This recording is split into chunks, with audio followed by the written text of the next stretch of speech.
Good morning students. நாம் இந்த வகுப்பில் என்ன பார்க்க போகிறோம்னா 6ஆம் வகுப்பு தமிழ் பாடம் தான் பார்க்க போகிறோம். பருவம் 2ல் இயல் 3 தான் பார்க்க போகிறோம். இயல் 3 ஏற்கனவே பார்த்தீங்கன்னா பார்ட் 1 வீடியோ வந்து பார்த்துட்டோம். இது பார்ட் 2. பாடத்தினுடைய தலைப்பு என்னன்னு பார்த்தீங்கன்னா இயல் 3ல் கூடி தொழில் செய் என்ற தலைப்பின் கீழே, அதாவது வந்துட்டு பண்டைய காலத்தில் இருந்து தற்போது நிலை வரைக்கும் எப்படி வந்துட்டு தமிழகத்தில் வந்துட்டு வணிகம் வந்து நிறுவினது, அதாவது வந்து தொழில் வந்துட்டு எவ்வாறு மேற்கொண்டனர் பழந்தமிழர், அதுக்கப்புறம் பார்த்தீங்கன்னா எந்த மாதிரி எல்லாம் ஆரம்ப காலகட்டத்தில் இருந்து எப்படி வந்துட்டு வணிகம் ஆரம்பிக்கப்பட்டது, தற்போது வரைக்கும் எப்படி வந்துட்டு வளர்ச்சி அடைந்திருக்குன்னு தான் பார்க்க போகிறோம்.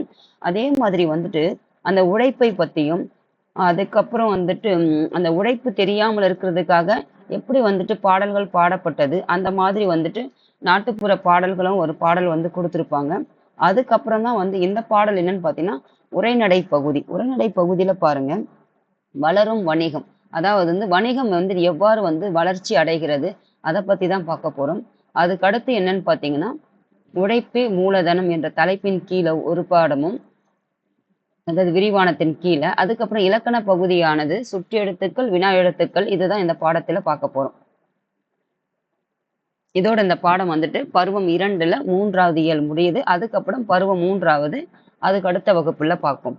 உரைநடை உலகம். வளரும் வணிகம் பாருங்க, மனிதர் வாழ்வில் வணிகம் செய்யும் பெரும் பங்கு வந்து வகிக்கிறது. அப்போ மனிதர் வாழ்வில் வந்துட்டு வணிகம் வந்துட்டு பெரும் பங்கு வகிக்கிறது. அப்போ வணிகம் இல்லையேல் மனிதர்கள் தம் தேவைகளை எளிதாக நிறைவேற்றி கொள்ள இயலாது. அப்போ வணிகம் வந்துட்டு பெரும் பங்கு வகிக்கிறதுன்றாங்க. ஏன் வந்துன்னு பார்த்தீங்கன்னா மனித வாழ்க்கைக்கு தேவையானது ஒன்றுன்றாங்க. ஏன் அப்படி பெரும் பங்கு வகிக்கிறதுனா, அது இல்லைன்னா நம்மளுடைய தேவையை வந்துட்டு நம்மளால எளிதாக நிறைவேற்றி கொள்ள முடியாது. அப்போ வணிகம் பல வகைகளில் நடைபெறுது. அப்போ வணிகம் என்பது பார்த்தீங்கன்னா பல வகைகள்ல வந்துட்டு வணிகம் இருக்கிறது. அது என்னென்னு பார்த்தீங்கன்னா வணிக நிறுவனங்களும் பல வகைகளாக உள்ளது. அப்போ பல வகைகள்ல வந்து வணிகம் என்பது, அதாவது விற்கிறது வாங்குறது, இந்த மாதிரி தான் வணிகம். அப்போ விற்கிறது வாங்குறது வந்துட்டு பல வகைகள் இருக்குது. அதே மாதிரி அந்த விற்கிறது வாங்குற செய்யக்கூடிய நிறுவனங்கள் பல வகைகளாக இருக்கிறது. அப்படிப்பட்ட வணிகம் பார்த்தீங்கன்னா தமிழர்கள் பழங்காலத்தில் இருந்தே வணிகத்தில் சிறந்து அப்போ இப்பொழுதுதான் இல்லை, வாங்குறது விற்கிறது வந்து பல வகை இருக்குது. அந்த பல வணிக நிறுவனங்களும் இருக்குது. அப்படிப்பட்டது பழங்காலத்தில் இருந்து சிறப்புற்று தமிழர்கள் வந்து இருந்திருக்காங்க. அப்போ உலகம் முழுவதும் வணிக தொடர்பு கொண்டு இருந்தனர். அதனை அறிந்து கொள்வோம் வாருங்கள். அப்போ பழந்தமிழர்கள் வந்துட்டு பழங்காலத்தில் இருந்தே வணிகத்தில் எவ்வாறு சிறப்புற்று இருந்தனர் என்பதையும், அவர்கள் உலகம் முழுவதும் எப்படி வந்துட்டு வணிக தொடர்பு, அதாவது இங்கிருந்து எப்படி வந்துட்டு பல நாடுகளுக்கு வந்து பொருட்களை எடுத்து சென்றாங்க, அங்கிருந்த பொருட்கள் வந்துட்டு எவ்வாறு வந்துட்டு இங்கு இறக்குமதி செய்யப்பட்டது, இப்படிதான் வந்து வணிக தொடர்பு வந்துட்டு உலகம் முழுவதும் இருந்தது. அதை தான் நாம இந்த பகுதியில வந்து பார்க்க போறோம்னு சொல்லியிருக்கோம். அப்போ பாருங்க, மனிதன் தனக்கு தேவையான எல்லா பொருள்களையும் தானே உற்பத்தி செய்ய கொள்ள முடியாது. அப்போ ஒரு மனிதன் இருக்கானா, அவனுக்கு தேவையான எல்லா பொருள்களையும் அவனே உற்பத்தி செய்து கொள்ள முடியாது. அப்போ தனக்கு தேவையான சில பொருள்களை உற்பத்தி செய்யும் பிறரிடமிருந்து வாங்கணும். அப்போ தனக்கு தேவையான அனைத்து வகையான தேவைகளையும் அவனே உற்பத்திக்கு செய். இப்போ ஒரு மாணவராகிய நீ இருக்கிற, உனக்கு தேவையான எல்லா பொருட்களையும் உனக்கு வீட்டிலிருந்து தயாரிக்கிறாங்களா? இல்லை, உற்பத்தி செய்ய முடியாதானே. அப்போ உனக்கு தேவையானதை சில பொருள்களை உற்பத்தி செய்யறதும் மற்றவர்களிடமிருந்து வாங்குவதுதான் வந்துட்டு பிறர்கிட்ட இருந்து வாங்குறது. அப்போ தான் உற்பத்தி செய்யும் பொருள்களில் சிலவற்றை பிறருக்கு விற்பன். அப்போ உனக்கு தேவையானதை பிறர்களிடமிருந்து வாங்குவது, மற்றவர்களுக்கு தேவையானதை உன்னிடமிருந்து கொடுப்பது, இதுதான் வந்துட்டு வணிகம் நடைபெறுறது. அப்போ இவ்வாறு ஒரு பொருளை பிறரிடமிருந்து வாங்குவதும் பிறருக்கு விற்பதும் வணிகமாகும். அப்போ உனக்கு தேவையானதை ஒருவரிடமிருந்து வாங்குவதும், உனக்கு தேவைக்கு போக மீதி இருப்பது அடுத்தவருக்கு விற்பதும் தான் வணிகம்னு சொல்றாங்க. அப்போ பொருள்களை விற்பவரை வணிகர் என்பவர், வாங்குபவரை நுகர்வோர் என்பர். அப்போ யார் வந்து ஒரு பொருளை விற்பனை செய்கிறார்களோ, விற்கிறார்களோ, அவர்களுக்கு பெயர் என்னன்னு பார்த்தீங்கன்னா வணிகரனும், அதை வாங்கி நுகரக்கூடியது, அதாவது அது வாங்கி அனுபவிக்கக்கூடியவங்களுக்கு என்னன்னு பார்த்தீங்கன்னா நுகர்வோர்னு சொல்றாங்க. அப்போ விற்பவருக்கு வணிகர், வாங்குபவருக்கு வந்து நுகர்வோர்னு சொல்றாங்க. பண்டமாற்று வணிகம். எப்படி பண்டமாற்று வணிகம் என்பது என்னன்னு பார்த்தீங்கன்னா ஒரு பொருளை கொடுத்து இன்னொரு பொருளை பெறுவதுதான் வந்து வணிகம். பண்டமாற்று என்பது, பண்டம்னா என்னதுன்னா ஒரு பொருள், மாற்றுனா வந்து கொடுக்கிறது. அப்போ ஒரு பொருள் மாற்றம் செய்யறது, அதாவது பண்டம்னா பொருள். அப்போ பொருளை கொடுத்து பொருள் வாங்குவதுதான் வந்து வணிகம் தான் பண்டமாற்று வணிகம். அப்போ நம்மிடம் கூடுதலாக இருக்கும் பொருள்களை கொடுத்து நமக்கு தேவையான பொருள்களை பெற்றுக்கொள்வது பண்டமாற்று வணிகம். அப்போ நமக்கு தேவைக்கு போக அதிகமாக இருக்கு இல்லையா, கூடுதலாக இந்த பொருள்களை வந்துட்டு அடுத்தவர்களுக்கு கொடுத்து அதற்கு மாற்றாக வேறு ஒரு பொருளை பெறுவதுதான் வந்து பண்டமாற்று வணிகம் சொல்றாங்க. அப்போ அக்காலகட்டத்தில் அந்த காலத்திலே பாருங்க, நெல்லை கொடுத்து அதற்கு பதிலாக உப்பை பெற்றனர். அப்போ நெல் எங்க விளைவிக்குது? அப்போ நெல் பாத்தீங்கன்னா கடல் சமவெளிகள்ல தான் வந்து உப்பு வந்துட்டு கடல் சமவெளிகள்ல தான் உப்பு விளைவிக்குது. நெல் எங்க வைக்குது? வயல் சார்ந்த இடத்துலதான் வந்து நெல் விளையுது. அப்போ இங்கு விளையக்கூடிய பொருள் அப்போ நெய்தல் நிலையத்துல விளையாது. அப்போ முல்லை நிலத்துல விளையிற நெல் வந்துட்டு நெய்தல் நிலத்தில் விளையாது. நிலத்தில் விளையக்கூடிய உப்பு வந்துட்டு மருத நிலத்தில் வந்து விளையாது. அப்படிதான் வந்து பொருள். அப்ப அங்க இல்லாத பொருளை இங்க கொடுத்தும் இங்க இல்லாத பொருட்களை வந்து அவர்கள் வாங்கியும் இப்படிதான் வந்து பண்டமாற்று வந்து கொடுத்துருக்காங்க. அப்போ நெல்லை கொடுத்து அதற்கு பதிலாக உப்பை பெற்றனர். அப்போ அதே மாதிரி ஆட்டினுடைய பாலை கொடுத்து தானியங்களை பெற்ற. அப்போ ஆட்டினுடைய பாலை கொடுத்து அதற்கு ஈடாக தானியத்தை பெற்றனர். இந்த செய்திகள் சங்க இலக்கியங்களில் காணப்படுகிறது. அப்போ சங்க காலத்தில் இயற்றப்பட்ட சங்க இலக்கியங்கள் நம்ம வரலாறு படிக்கும் போதே படிச்சோம். அக்காலகட்டத்தில் இயற்றப்பட்ட இலக்கியங்கள்ல என்ன சொல்லியிருக்காங்கன்னு பாத்தீங்கன்னா, நெல்லை கொடுத்து உப்பை பெற்றாங்க, ஆட்டினுடைய பாலை கொடுத்து தானியத்தை பெற்றாங்கன்னு சொல்லிட்டு சங்க காலத்தில் இலக்கியங்கள்ல வந்து பதிவு செய்யப்பட்டிருக்குது.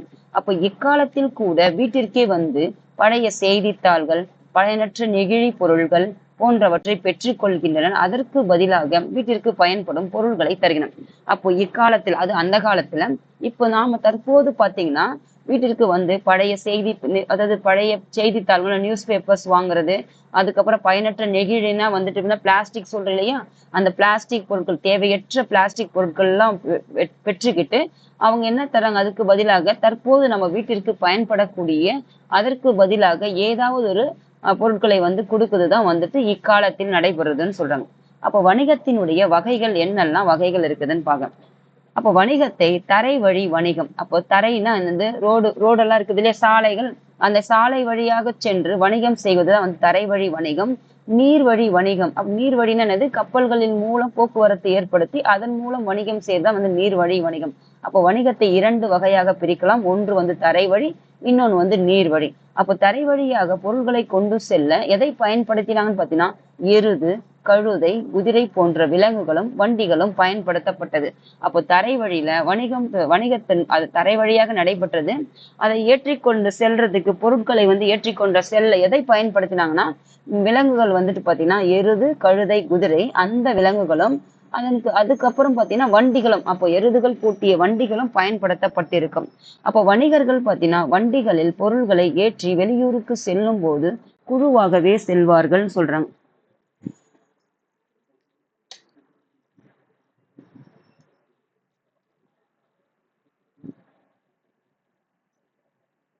வணிகர்கள் வந்து வண்டியில இப்போ சாலைகள்ல பயன்படுத்துறது எதுன்னு பார்த்தீங்கன்னா, எருதுகள், கழுதை, குதிரைன்னு பார்த்தோம். இதை வண்டிகள்லையும் பயன்படுத்துறாங்க, விலங்குகள் மூலமும் எடுத்துட்டு போயிருப்பாங்க. அப்படி வண்டிகளில் பொருள் ஏற்றி வெளியூருக்கு செல்லும் போது குழுவாகவே செல்வாங்க. அப்போ தனித்தனியாக போக மாட்டாங்க, ஒரு குழுவாக தான், ஒரு டீமா தான் போகுவாங்கன்றாங்க. ஏன்னு பார்த்தீங்கன்னா, இக்குழுவை வணிக சாத்தி என்று அழைப்பர். அப்போ சாலைகள்ல பயணிக்கக்கூடியதுதான் வந்து இந்த எருது, கழுதை, குதிரை போன்ற விலங்குகள், அதனுடைய வண்டிகளும். அதனால அது போகும்போது தனியாக போக மாட்டாங்க. எப்படி போவாங்கன்னு பார்த்தீங்கன்னா, வெளியூர்களுக்கு செல்லும் போது ஒரு குழுவாக தான் போவாங்க.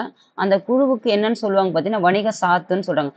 இது வந்துட்டு தரை வழியாக நடைபெறக்கூடிய வணிகம். இது வந்து பார்த்தீங்கன்னா கடல் வழியாக கப்பல்கள் மூலம் பொருள்களை அனுப்புவதும் வரவழைப்பதும் நீர்வழி வணிகம் ஆகும்.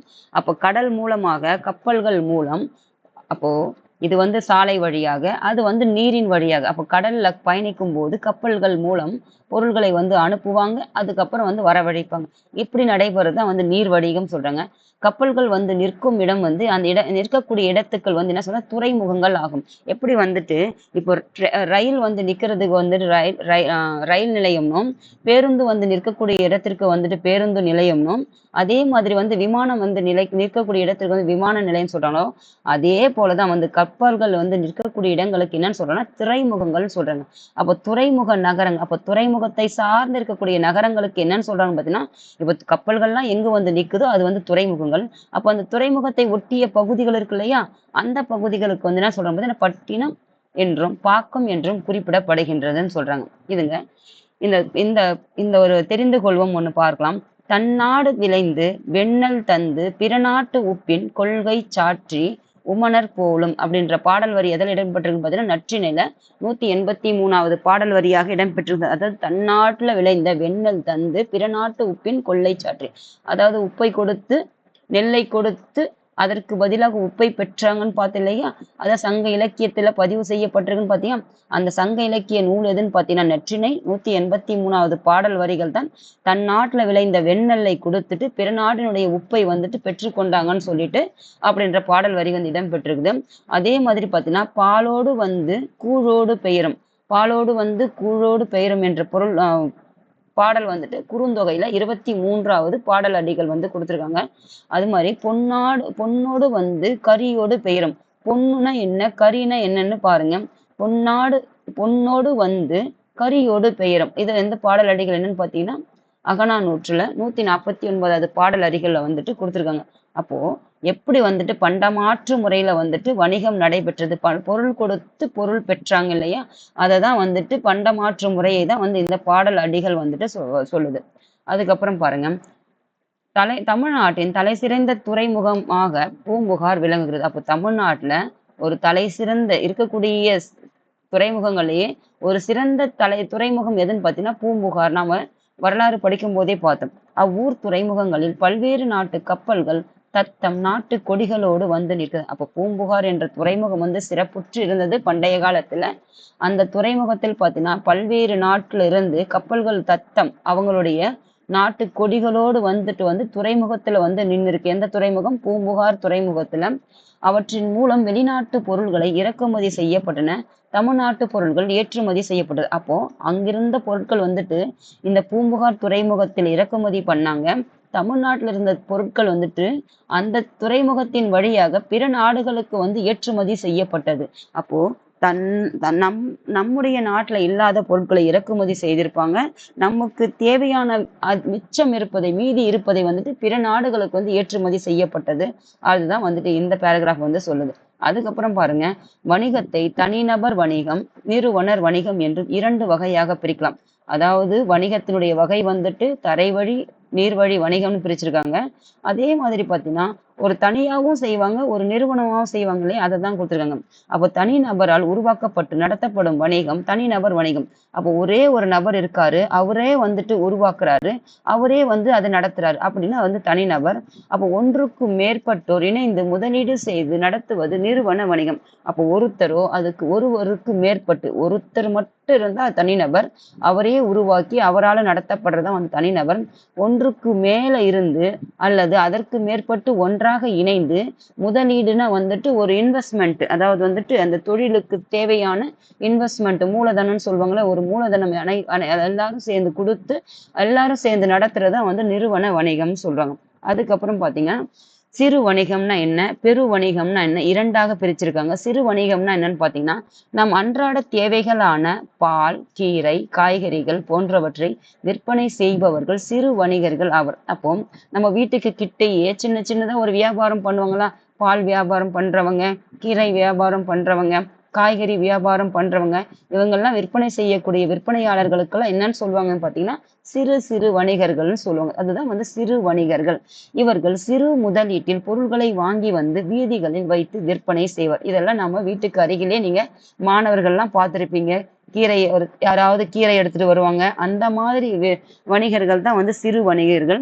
இவங்க ஒரு சின்ன தொகை கொடுத்துட்டு அதில் வந்துட்டு பொருளை வாங்கிட்டு வந்து அதுக்கப்புறம் ஒரு சிறு லாபம் வைத்து அவங்க வந்து வீதிகளில் வந்துட்டு பொருட்களை வந்து விற்பனை செய்வாங்க. அப்படி இல்லைன்னா வந்துட்டு அவர்கள் நிலத்திலேயே வந்துட்டு உற்பத்தி செய்யப்பட்ட பொருள்ல ஒரு சிறு தொகை லாப நோக்கமா வச்சு ஒரு சிறு தொகையை வைத்து அதை வந்துட்டு வீதிகள்ல வந்து விற்பனை செய்யறது. இதுதான் வந்து இவர்கள் சிறு முதலீட்டில் அவர்களே அதாவது வாங்கியோ அல்லது அவர்களே உற்பத்தி செய்த பொருட்களையும் வீதிகளில் விற்பனை செய்துதான் வந்துட்டு சிறு வணிகர்கள். அவர்கள் எப்படி வருவாங்கன்னு பார்த்தீங்கன்னா, தலையில் சுமந்து சென்று விற்கிறது, அதாவது தலையில சுமந்துகிட்டு வந்து விற்பாங்க. அப்படி இல்லைன்னா பார்த்தீங்கன்னா தரை கடை அமைத்து விற்றல், அதாவது தரையில வந்துட்டு கடை போட்டுட்டு அதுல விற்பாங்க. அப்படி இல்லைன்னா தள்ளுவண்டி மூலம் விற்றல், அதாவது தள்ளுவண்டி தள்ளிட்டு போவாங்க இல்லையா, அந்த வண்டிகள்ல வைக்கிறது. இதுதான் வந்து சிறு வணிகம். இதன் மூலம் அப்போ சிறு வணிகம் என்பது தலையில சுமந்துகிட்டு போறது, இல்லாட்டி பார்த்தீங்கன்னா தரையில வந்துட்டு விரிப்பு ஏதாவது அமைச்சிட்டு அதுல விற்கிறது, அப்படின்னா ஒரு சிறு தள்ளு வண்டியில வந்து தள்ளிக்கிட்டு போயிட்டு விற்கிறது. இந்த மாதிரி தான் வந்து சிறு வணிகம் நடைபெறுது. இந்த சிறு வணிகர்கள் பார்த்தீங்கன்னா நுகர்வோரிடம் நேரடி தொடர்பு கொள்பவர்கள் ஆவர். அப்போ இவங்க வந்துட்டு வீதிகள்ல விற்கிறதுனால அப்போ மக்கள் கிட்ட நேரடியாக தானே தொடர்புல இருப்பாங்க அப்படின்னு சொல்றாங்க. இவங்க விளைவிக்கிறதோ இல்லாட்டி ஒரு சிறு தொகை முதலீடு செய்தோ அதுல வாங்கிட்டு வந்து ஒரு சிறு லாபம் வைத்து அவர்கள், அதாவது வீதியில வந்து நடக்கிறதுக்கோ சுமந்துக்கு இருக்கிறத அந்த வாங்கிட்டு வந்த அந்த ஒரு சிறு தொகை லாபத்துல வைத்து இவங்க வந்துட்டு வியாபாரம் செய்வது அது சிறு வணிகர்கள் சொல்லுவாங்க. பெரு வணிகம்னா யாருன்னு பாருங்க. பெரும் தொகையை முதலீடு செய்து பொருள்களை அதிக அளவில் திரட்டி வைத்து விற்பனை செய்வது பெரு வணிகம். அப்போ பெரும் தொகைனா என்னன்னா ஒரு பெரிய இன்வெஸ்ட்மெண்ட் வந்து அதிக தொகை கொண்ட ஒரு இன்வெஸ்ட்மெண்ட் வந்து இவங்க என்ன செய்வாங்கன்னா முதலீடு செய்வாங்க. அப்போ முதலீடு செய்யறதுன்னா ஒரு மூலதனமா வச்சு ஒரு தொகையை பெரும் தொகையா அதிகமான அமௌண்ட் கொடுத்து ஒரு இன்வெஸ்ட்மெண்ட் பண்ணிட்டு ஒரு தொழிலை வந்துட்டு பெருசா ரெட்டி செய்யறதுதான் வந்துட்டு பெரு வணிகம் சொல்றாங்க. அப்ப பெரு வணிகர்கள் பொருள்கள் உற்பத்தி செய்யப்படும் இடத்திலிருந்து மொத்தமாக கொள்முதல் செய்வர். அப்போ இவங்க பாத்தீங்கன்னா, அதாவது சிறு வணிகர்கள் வந்து அவர்களே ஒரு சின்ன விளைவித்த பொருளை வீதிகளில் விற்பாங்க, இல்லாட்டி ஒரு சிறு தொகை கொண்டு வாங்கிட்டு வந்து விற்கிறவங்க. இவங்க பாத்தீங்கன்னா உற்பத்தி செய்வாங்க இல்லையா நிலத்தில், அந்தந்த பகுதிகளில் உற்பத்தி செய்யறவங்க கிட்டயே போயிட்டு நேரடியாக என்ன செய்வாங்கன்னா மொத்தமா அந்த பொருட்களை வந்துட்டு கொள்முதல் செய்யணும்னா வாங்குறது. கொள்முதல்னா என்னன்னு செய்யறதுன்னு பாத்தீங்கன்னா மொத்தமாக அந்த உற்பத்தி செய்யக்கூடிய நிலத்திலிருந்து வாங்குறது தான் வந்து கொள்முதல். அப்படி செய்யப்பட்ட பொருட்களை அவங்க என்ன செய்வாங்கன்னா அவற்றை சிறு சிறு வணிகர்கள், இப்ப இந்த வணிகர்கள்லாம் என்ன செய்வாங்கன்னா இவர்கள்கிட்ட வாங்குவாங்க, பெரு வணிகர்கள்கிட்ட வாங்குவாங்க. சிலர் போயிட்டு பார்த்தீங்கன்னா அவர்களுடைய தோட்டத்தில் விளைவிக்கப்பட்ட பொருளையே வந்துட்டு வீதிகள்ல விற்பாங்க. அது வந்துட்டு குறைவான பகுதிகளில் விளைவித்தது. ஆனா பெரிய பெரிய நிறைய உற்பத்தி செய்யறாங்கன்னா போயிட்டு அவங்க போயிட்டு இந்த யாரு போயிட்டு வாங்குவாங்கன்னு பார்த்தீங்கன்னா இந்த பெரு வணிகர்கள் போயிட்டு வாங்கி இந்த சிறு வணிகர்களுக்கு விற்பனை செய்வாங்க. இவங்க என்ன செய்வாங்கன்னு பார்த்தீங்கன்னா நீ ஹோல்சேல் ரேட்டுன்னு சொல்றாங்க இல்லையா, அதாவது மொத்தமா கொடுக்கறது, அதாவது மொத்தமா போயிட்டு வாங்கிட்டு வருவாங்க, கொள்முதல் பண்ணுவாங்க உற்பத்தி செய்யவங்க கிட்ட. இவங்க வந்துட்டு சின்ன சின்ன வியாபாரிகள்லாம் இருக்காங்க இல்லையா, அவங்களுக்கு வந்து பாத்தீங்கன்னா ஒரு ஹோல்சேல் ரேட்ல வந்து இவங்க கொடுப்பாங்க. இவங்க கிட்ட வாங்கிட்டு போயிட்டு அவங்க வந்து வீதிகள்லயோ இல்லாட்டி அவங்க சின்ன சின்ன கடைகள்லயோ அவங்க விற்பனை செய்வாங்க ஒரு சிறு லாபத்தொகையை வைத்து. அதுதான் வந்து பெரிய வணிகர்களுக்கு, பெரு வணிகர்களுக்கு நுகர்வோருடன் நேரடி தொடர்பு இருப்பது அரிது. அப்போ இந்த பெரு வணிகர்கள் யாருடன் தொடர்பு இருக்குது? சிறு வணிகர்களுடன் தான் தொடர்பு இருக்குதே ஒழிய நுகர்வோர்னா யாரு? நம்ம வாங்குறவங்க தான் வந்து நுகர்வோர். யார் வந்துட்டு அந்த உணவை வந்து நுகர்றாங்களோ, அதாவது அனுபவிக்கிறாங்களோ அவர்கள் தான் வந்து நுகர்வோர். இந்த பெரு வணிகர்களுக்கும் இவர்களுக்கும் நேரடியாக தொடர்பு என்பது அரிதுன்றாங்க. அப்போ இந்த பெரு வணிகர்களுக்கு யாரு கூட நேரடி தொடர்புன்னு பார்த்தீங்கன்னா சிறு வணிகர்களுடன் தான் நேரடியான தொடர்பு இருக்கும்.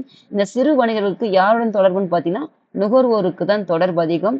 அப்போ இந்த பெரு வணிகருக்கும் உற்பத்தி செய்யப்பட்டவருக்கும் நேரடி தொடர்பு, அதுக்கப்புறம் பெரு வணிகர்ல இருந்து சிறு வணிகர், சிறு வணிகர்ல இருந்து நுகர்வோருடன் நேரடிய தொடர்பு இருக்கு. இப்படிதான் வந்துட்டு அப்போ முதல்ல யார் வரும்? உற்பத்தி செய்யப்பட்டவங்க. உற்பத்தி செய்யப்பட்டவங்க இருந்து பெரு வணிகர்கள் வாங்குவாங்க. பெரு வணிகர்கள் வந்துட்டு ஒரு ஒரு மொத்தமா வாங்கி ஒரு கொள்முதல் பண்ணிட்டு சிறு வணிகர்களுக்கு விற்பாங்க. சிறு வணிகர்கள் அதை வாங்கிட்டு நுகர்வோர்களுக்கு, அதாவது அதை யார் வந்துட்டு நுகர்றாங்களோ சாப்பிட்றவங்களுக்கும் அனுபவிக்கிறவங்களுக்கு தான் கொடுப்பாங்க. இதுதான் வந்துட்டு வணிகம். அப்போ சிறு வணிகத்திற்கும் பெரு வணிகத்திற்கும் இதுதான் வந்து வித்தியாசம். அப்போ ஏற்றுமதியும் இறக்குமதியும். ஏற்றுமதினா நம்ம நாட்டுல இருக்கிற பொருட்களை மீத அதாவது தமக்கு தேவைக்கு போக மற்றவர்களுக்கு கொடுப்பதுதான் ஏற்றுமதி. தனக்கு தேவையானதை தன் நாட்டில் உற்பத்தி செய்ய இயலாத பொருட்களை பிறர்களிடமிருந்து இறக்குமதி செய்வதுதான் வந்து இறக்குமதின்னு சொல்லுவாங்க. அப்போ ஒரு நாட்டில் உற்பத்தி செய்யப்படும் பொருள்களை பிற நாடுகளுக்கு அனுப்புவது ஏற்றுமதி எனப்படும். அப்போ ஒரு நம்ம நாட்டுல விளையுது ஒரு பொருள், அப்போ நமக்கு தேவைக்கு போது மற்ற நாடுகளுக்கு அனுப்பி வைத்தால் அது ஏற்றுமதி. அப்ப பிற நாடுகளிலிருந்து பொருள்களை வாங்குவது இறக்குமதி. அப்போ நமக்கு தேவையானது நம்ம நாட்டுல வந்து உற்பத்தி செய்யப்பட முடியாத பொருட்கள் இருக்கு இல்லையா, அதை வந்துட்டு மற்ற நாடுகளிலிருந்து இறக்குமதி செய்யணும்னா அது வந்துட்டு இறக்குமதி, வாங்குறது இறக்குமதி, கொடுக்கறது வந்துட்டு ஏற்றுமதி. அப்போ பழங்காலத்தில், இப்ப இல்ல, பழைய காலத்திலே பார்த்தீங்கன்னா தமிழ்நாட்டில் இருந்து என்னெல்லாம் பொருட்கள் வந்துட்டு ஏற்றுமதி மற்ற நாடுகளுக்கு செஞ்சிருக்காங்கன்னு பார்த்தீங்கன்னா தேக்கு, மயில் தோகை, அரிசி, சந்தனம், இஞ்சி, மிளகு போன்றவை பிற நாடுகளுக்கு ஏற்றுமதி செஞ்சிருக்காங்க. இதெல்லாம் நம்ம நாட்டுல நமக்கு தேவைக்கு போக மிச்சம் இருக்கிற பொருட்களை தான் பிற நாடுகளுக்கு வந்து ஏற்றுமதி செய்யப்பட்டிருக்கு. எப்போ பழங்காலத்துல. அதே மாதிரி சீனத்திலிருந்துனா சீனாவில் இருந்து கண்ணாடி, கற்பூரம், பட்டு போன்றவை இறக்குமதி செய்யப்பட்டன. அப்போ சீனாவிலிருந்து நம்ம நாட்டுக்கு என்னெல்லாம் இறக்குமதி செஞ்சாங்கன்னு பாத்தீங்கன்னா கண்ணாடி, கற்பூரம், பட்டு.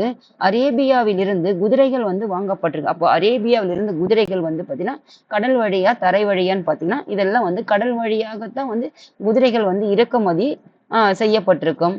இது வந்து சீனாவிலிருந்து கண்ணாடி, கற்பூரம், பட்டு.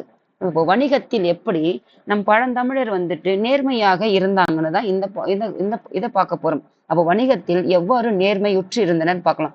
அக்கால வணிகர்கள் நேர்மையாக தொழில் செய்தனர் என்பதை தமிழ் இலக்கியங்கள் வந்து எடுத்து காட்டுது. அப்போ தமிழ் மொழியில் இயற்றப்பட்ட இலக்கியங்கள் வந்துட்டு அக்காலத்தில் வந்துட்டு வணிகர்கள் வியாபாரம் செய்வாங்க இல்லையா, அந்த வணிகர்கள் வந்துட்டு எவ்வாறு வந்துட்டு நேர்மையாக இருந்தாங்கன்னு சொல்லிட்டு அக்கால இலக்கியங்கள் வந்து எடுத்து காட்டுதுன்னு சொல்றாங்க. என்னன்னு பாருங்க, திருக்குறள்ல 120வது பாடல் பாத்தீங்கன்னா வாணிகம் செய்வாருக்கு வாணிகம் பேணி பிறவும் தமபோல் செய்யின்.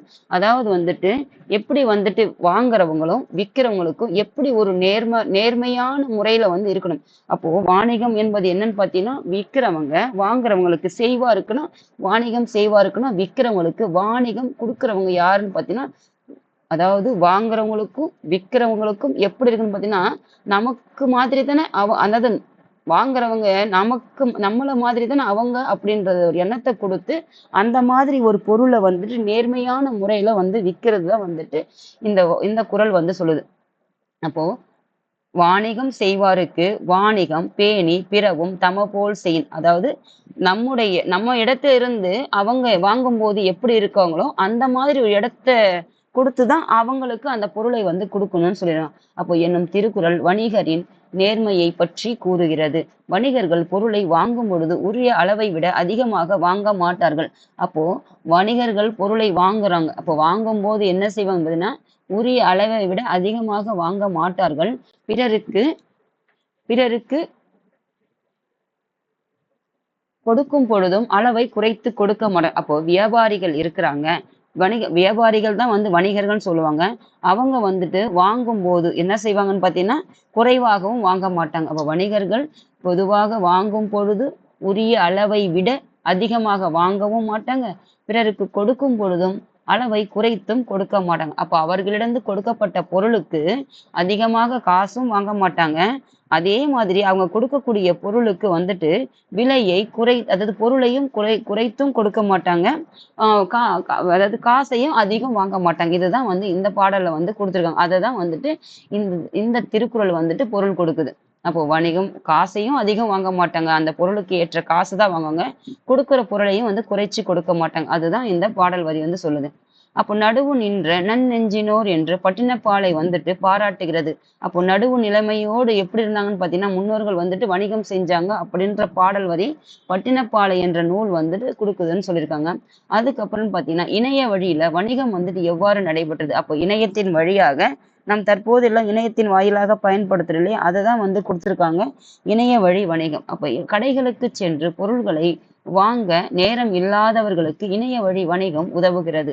அக்காலத்துல பாருங்க எப்படி எல்லாம் வந்துட்டு வளர்ச்சி அடைஞ்சிருக்கு தற்போது வரைக்கும். இப்போது இதுதான் வந்து இணைய வழி என்பது தற்காலத்தில் பயன்பாட்டில் இருக்கிற வந்தது. அப்போ அக்காலத்தில் எப்படி இருந்தது, எப்படி உருவானது வணிகம், தற்காலத்தில் வரைக்கும் எப்படி இருக்குதுன்னு தான் வந்து இந்த பாடத்துல கொடுத்திருப்பாங்க. அப்ப கடைகளுக்கு சென்று பொருள்களை வாங்க நேரம் இல்லாதவர்களுக்கு இணைய வழி வணிகம் வந்து உதவுகிறது.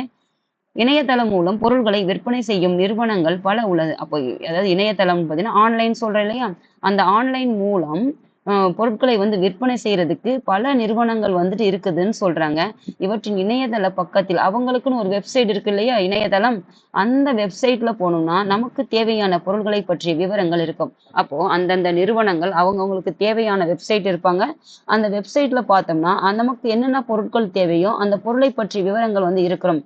அப்போ அதன் அடிப்படையில அந்த பொருளுடைய தரம் என்ன, அந்த பொருளுடைய விலை என்ன, அந்த பொருளுடைய சிறப்பு என்ன ஆகியவற்றை பிற நிறுவனங்கள் ஒப்பிடும்போது பொருள் பிற பிற நிறுவன பொருள்களோடு ஒப்பிட்டு பார்க்கலாம். அப்போ அந்தந்த நிறுவனத்திற்கு ஏற்ற ஒரு இணையதள வளம் இருக்கும், இணையதள பகுதி இருக்கும். அந்த இணையதள அதாவது அந்த வெப்சைட்ல போயிட்டு அந்தந்த பொருள்களுக்கான தரம் என்ன, விலை என்ன, இதையெல்லாம் வந்து மற்ற நிறுவனங்களோடு ஒப்பிட்டு பார்க்கறதுக்கு இது ஏதுவாக இருக்குன்னு சொல்றாங்க.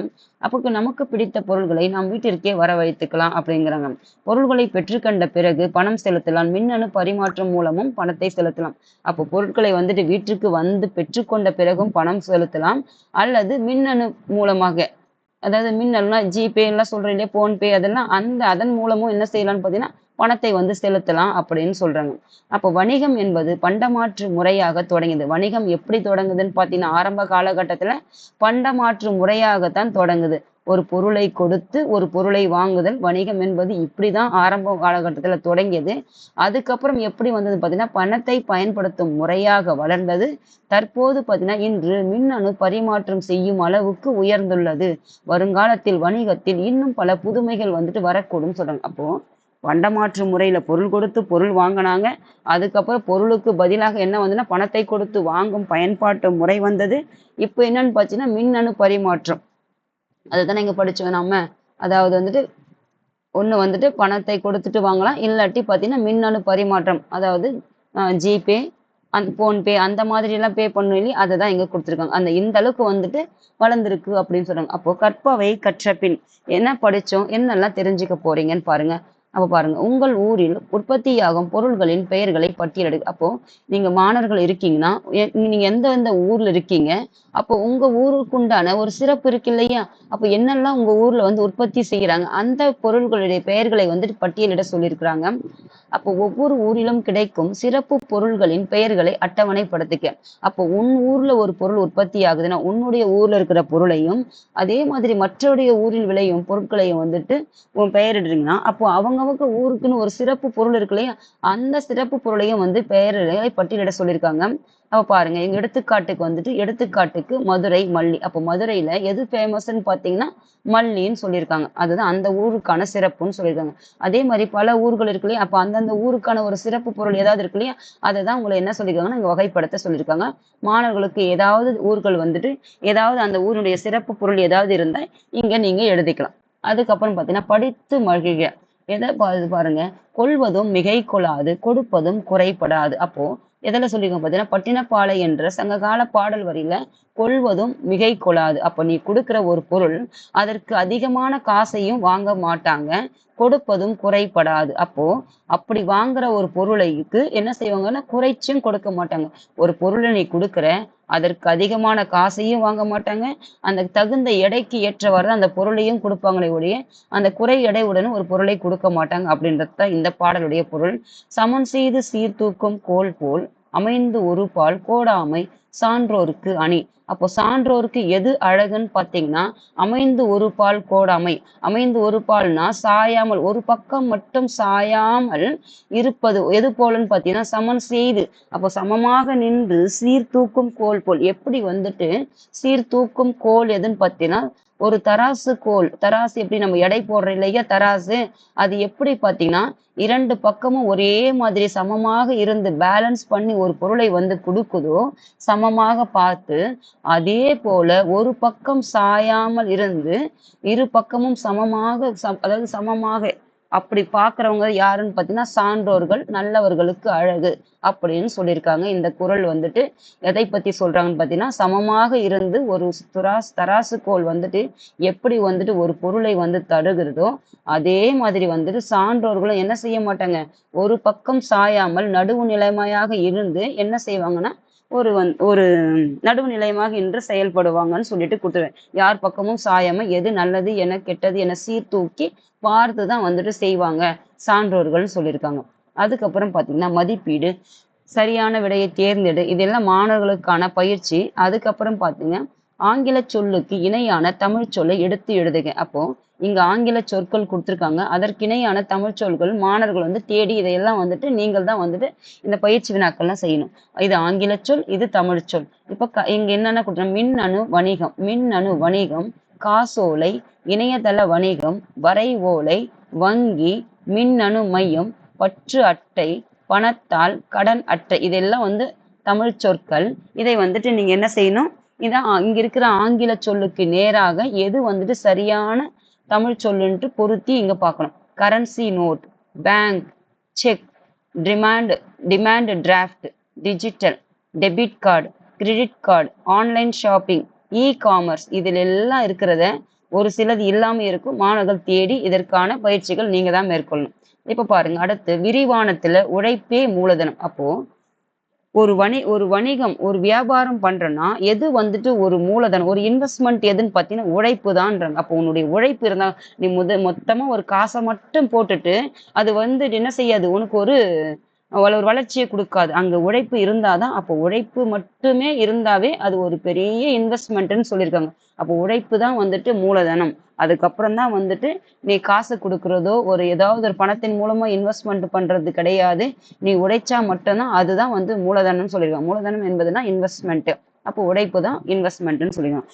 பாடுபட்டு தேடிய பணத்தை புதைத்து வைக்காதீர். அப்போ பாடுபட்டு எப்படியெல்லாம் நீ உழைச்சி ஒரு பணத்தை வந்து சேர்த்து இல்லையா, அந்த பணத்தை என்ன செய்யாது, புதைத்து வைக்காது. புதைத்துனா மறைச்சு வைக்காதீங்க அப்படின்றது யாருடைய அறிவுரைன்னு பார்த்தீங்கன்னா ஔவையாருடைய அறிவுரை. ஒரு பொருளை வந்துட்டு ஈட்டி அதன் மூலமாக பணத்தை ஈற்ற அந்த பணத்தை என்ன செய்யறோம்னா எடுத்துட்டு போயிட்டு புதைத்து வைக்காதீங்க. ஏன் அப்படின்னா அந்த பணத்தை என்ன செய்யணும், அது கொடுக்கறதுக்கு தான் அந்த பணத்தையுமே உடைய, அது என்ன செய்யக்கூடாது, புதைத்து வைக்கிறதுனால அதனால எந்த பயனும் இருக்கா இல்ல. அதுதான் வந்துட்டு அந்த பொருளை தான் வந்து இந்த ஒரு பாடல் வரியில் வந்து சொல்லியிருக்காங்க.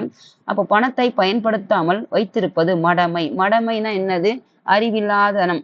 அதாவது பணத்தை அப்படியே வச்சிருந்தா அது எதற்கு சமம் பார்த்தீங்கன்னா மடமைன்னு சொல்றாங்க.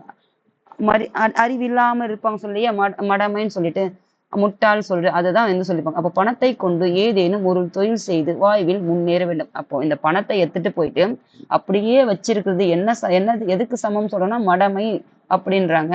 ஆனா அந்த பணத்தை கொண்டு என்ன செய்யணும், ஏதேனும் ஒரு தொழில் செய்து வாழ்வில் முன்னேற வேண்டும் அல்லது பிறருக்கு உதவியாக வாழ வேண்டும். அதுதான் வந்து ஒரு பணத்தினுடைய பயனே தவிர அதை எடுத்துட்டு போய் அப்படியே வச்சிருந்தா அதனால எந்த ஒரு பயனும் இல்லை. அதுதான் வந்து இந்த பாடலுக்கான பொருள் இதுதான் கொடுக்குது. அப்போ அப்படிப்பட்ட ஒரு கதை ஒன்றுதான் நாம இப்ப பார்க்க போறோம். அப்போ ஒரு பணத்தை எடுத்துட்டு போயிட்டு அப்படியே வச்சிருந்தா அது என்ன அதனுடைய பலன் கிடைக்குது, அதை வந்துட்டு ஒரு மூலதனமா அதாவது ஒரு இன்வெஸ்ட்மெண்ட் பண்ணா அதனால வந்துட்டு அது எவ்வளவு பெரும் வந்துட்டு அந்த பணம் வந்துட்டு பெருக்கம் அடையுது. அதனுடைய கதையா தான் இந்த பாடல் வந்து இந்த கதையை வந்து கொடுத்திருப்பாங்க.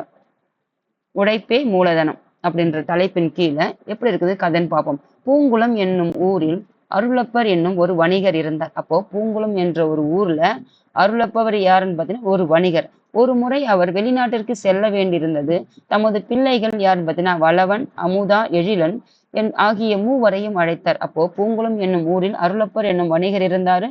அவர் வெளியூர் செல்ல வேண்டிய சூழ்நிலை இருந்ததால தன்னுடைய பிள்ளைகளை வந்துட்டு யாருன்னு பார்த்தீங்கன்னா மூவரை அழைச்சிருப்பாரு. அந்த 3 பிள்ளைகள் பெயர் பார்த்தீங்கன்னா வளவன், அமுதா, எழிலன்.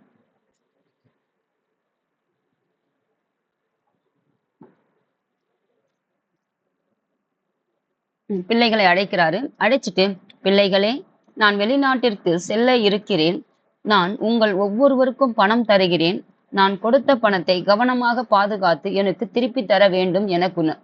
அவர் பிள்ளைகளை அழைச்சு, நான் வெளிநாட்டிற்கு செல்ல இருக்கிறேன், உங்க ஒவ்வொருக்கும் பணம் தர்றேன், அந்த பணத்தை என்ன செய்யணும், நீங்க கவனமாக பாதுகாத்து எனக்கு திருப்பி தரணும் அப்படின்னு சொல்லிட்டு பிள்ளைகளை கூப்பிடுறாரு. அப்போ ஒவ்வொருவருக்கும் 50,000 ரூபாய் பணம் கொடுத்தார். மூவரும் மகிழ்ச்சியுடன் பெற்றுக்கணும். அப்போ ஒவ்வொருத்தருக்கும் 3 பேருக்கும் வந்துட்டு 50,000 வந்து 1,50,000 கொடுத்திருப்பாரு.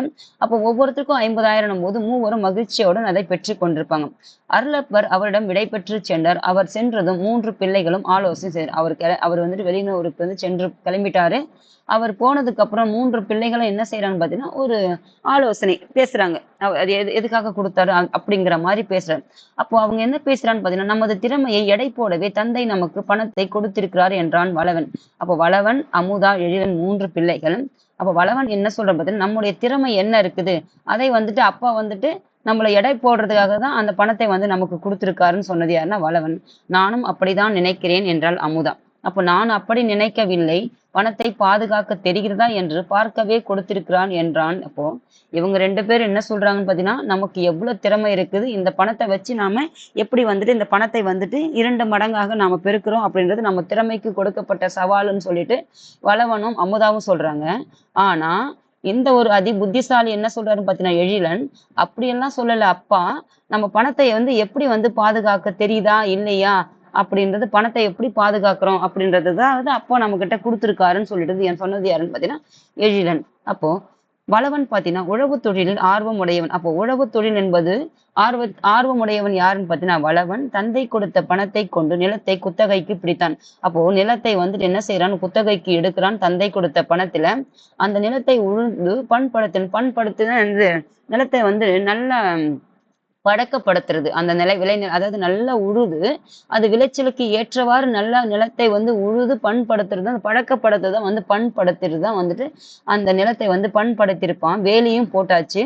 அதுக்கப்புறம் பண்படுத்திய நிலத்தில் காய்கறி தோட்டம் அமைத்தான். நாள்தோறும் கவனமுடன் பாதுகாத்து பராமரித்து வந்தான். அப்போ வளவன் வந்து உழவு தொழில் ஆர்வத்தோடு இருந்ததுனால ஒரு நிலத்தை வந்து தந்தை கொடுத்த பணத்தை வந்துட்டு ஒரு நிலத்தை வந்து குத்தகைக்கு எடுத்தான். குத்தகைக்கு எடுத்த நிலத்தை வந்து உழுது நல்லா அதை வந்துட்டு நல்ல ஒரு பண்பட்ட நிலமா வந்துட்டு நல்ல நிலமாக அதை உழுது உருவாக்கியிருப்பான். அதற்கு வந்து வேலியும் இட்டான்.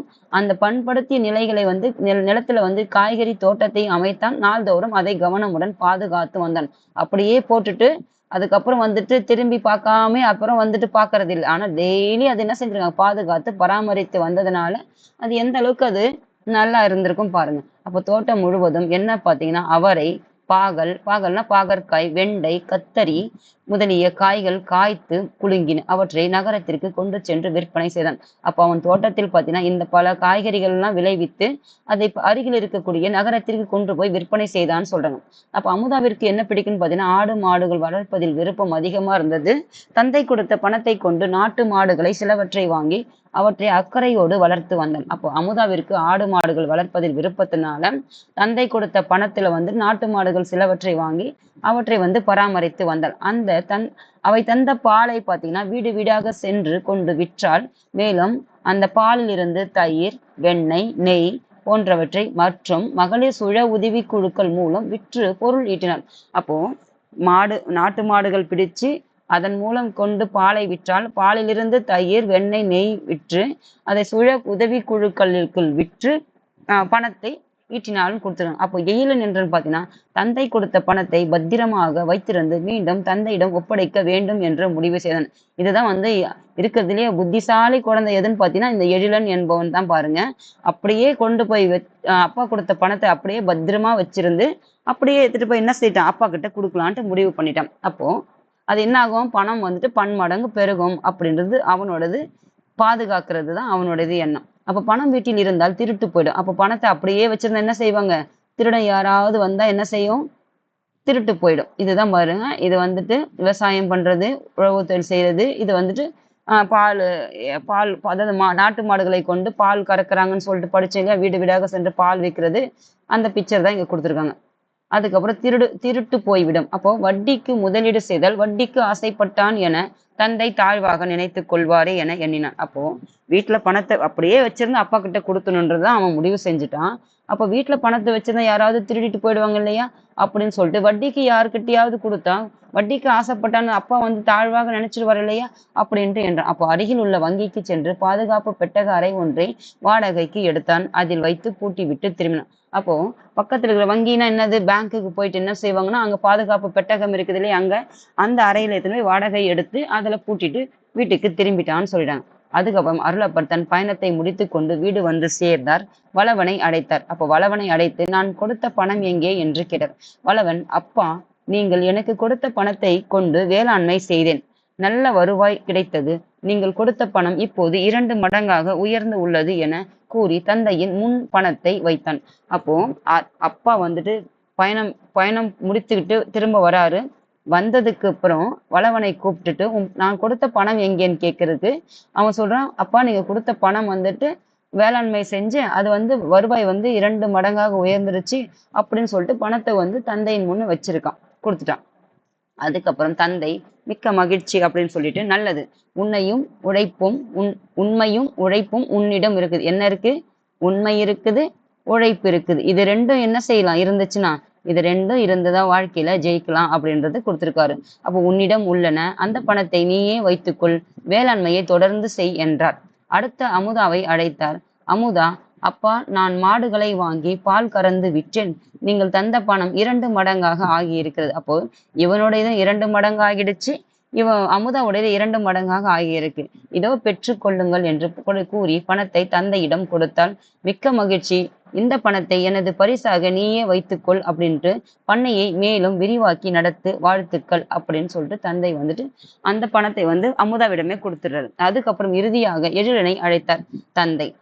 அவன் வங்கியிலிருந்து தந்தை கொடுத்த தொகையை எடுத்து வந்தான். அப்பா, நீங்கள் கொடுத்த பணத்தை வங்கி பாதுகாப்பு பெட்டகத்தில் பத்திரமாக வைத்திருந்தேன் என்று கூறி கொடுத்தான். அது எப்படி இருக்கும்? பன்மடங்காக உயர்ந்திருக்குமா பாருங்க. பணம் என்பது வங்கி காப்பறையில் வைத்து பாதுகாக்க வேண்டிய பொருள் அன்று. அப்போ பணம் என்பது அது எங்க வைக்கிறது? பேங்க்ல எடுத்துட்டு போயிட்டு பாதுகாக்கிற காப்பறை கிடையாது. அது என்ன செய்யணும்? அதை பயன்படுத்தி என்ன செய்யணும்? தொழில் செய்து முன்னேறுவதுதான் இளம் வயதும் ஆற்றலும் உடையோர் செயல். அப்போ இளம் வயதில் இருக்கிற ஆற்றல் உடையோருடைய செயல் என்னன்னு பார்த்தீங்கன்னா, அதை அந்த பணத்தை கொண்டு தொழில் செய்து முன்னேறது தான் ஒரு இளையருடைய ஆற்றலை ஒழிய, அதை கொண்டு போய் வங்கியில போயிட்டு பூட்டி வைக்கிறது கிடையாது எழிலா அப்படின்னு சொல்லிட்டு, நீ பணத்தையும் பயன்படுத்தவில்லை, காலத்தையும் வீணாக்கி விட்டாய். அப்போ அந்த பணத்தை எடுத்துட்டு போயிட்டு பேங்க்ல போட்டுட்டு இவர் என்ன பண்ணியிருப்பாரு? அப்ப அந்த காலம் வீணாதான் ஆச்சு. அதை தான் இங்க சொல்லியிருப்பா. வயதில் இளையவன் நீ, என்னுடன் சிறிது காலம் உடனிருந்து தொழிலை கற்றுக்கொள், உன் எதிர்கால வாழ்க்கைக்கு அது உதவும். அப்போ இவங்க எல்லாரோடைய சின்னவன் யாருன்னு பார்த்தீங்கன்னா, இளையவனான எழிலன் அவ்வளவா தெரியாததுனால, நீ என்கிட்ட எல்லாத்தையும் என்ன செய்யற? என் கூட இருந்து கத்துக்கோன்னு சொல்லிட்டு, அது உன்னுடைய எதிர்கால வாழ்க்கைக்கு உதவும் அப்படின்னு சொல்லிட்டு அப்பா என்ன சொல்றாரு? எழிலன் தன் தவறை உணர்ந்தான், தந்தையிடம் தொழில் கற்று முன்னேற வேண்டும் என முடிவு செய்தான். அப்போ அந்த பணத்தை அவன் கூடவே அப்படியே வச்சிருக்கிறதுனால என்ன பயன்? அதை ஒரு தொழிலில் முதலீடு செய்தால் அதனுடைய பலன் என்ன? அந்த பலன் எப்படி 2 மடங்கு ஆச்சு அப்படின்றது தான் இந்த பாடத்தினுடைய உட்கருத்தா இருக்கும். அந்த மாதிரி மாணவர்கள் என்ன செய்யணும்? இந்த மாதிரி தான் எந்த ஒரு தொழிலாக இருந்தாலும் இப்படிதான் இன்வெஸ்ட்மெண்ட் பண்ண வேண்டி அப்படியே எடுத்துட்டு போய் பணத்தை எடுத்துட்டு போய் பாதுகாக்கிறது இல்லை. அதுதான் உங்களுக்கு கொடுக்கப்பட்ட ஒரு சின்ன கதை வடிவில் இந்த பாடல் கொடுத்துருக்காங்க. கற்பவை கற்றபின் உழைப்பே மூலதனம் கதையை வகுப்பில் நாடகமாக நடித்து காட்டுக. இந்த உழைப்பே மூலதனம் இந்த கதையில் வர ஒரு கேரக்டர் இருக்காங்க இல்லையா? 3 கேரக்டர் இருக்காங்க. அப்பா இருக்காங்க, ஆடு மாடு விவசாயம் பண்ற தொழில் இருக்கு, அதுக்கப்புறம் அப்படியே எடுத்துட்டு போயிட்டு பொட்டியில எடுத்துன்னு போய் பேங்க்ல எடுத்துன்னு போய் லாக்கர்ல வைக்கிற அந்த மாதிரி ஒரு வேலை செஞ்சிருக்காங்க. இந்த மாதிரி ஒரு கேரக்டர் 3 கேரக்டர், அப்பா ஒரு கேரக்டர், 4 கேரக்டர், ஆடு மாடு விவசாயம் பண்றது, ஒரு பேங்க்ல இருக்க மாதிரி பணத்தை எடுத்துட்டு வைக்கிற மாதிரி இந்த மாதிரி ஒரு கதாபாத்திரங்கள்லாம் உருவாக்கி ஒரு நாடகமாக நடிக்க சொல்லியிருக்காங்க உங்களை இந்த கதை பார்த்திருக்கலாம். அதுக்கப்புறம் நீங்கள் எளிதனாக இருந்திருந்தால் என்ன செய்து இருப்பீர்கள்? வகுப்பறையில் பேசுங்க. அப்போ 3 கேரக்டர் இருக்காங்க. அதுல ஒரு கேரக்டர் தான் யாருன்னு பார்த்தீங்கன்னா, ஒரு கதாபாத்திரம் தான் எழிலன். அந்த எழிலனாக நீ இருந்தனா, நீ எடுத்துட்டு போய் பணத்தை எடுத்துட்டு போய் பேங்க்ல கொண்டு போய் வச்சுட்டு அப்படியே கொண்டு வந்திருப்பியா?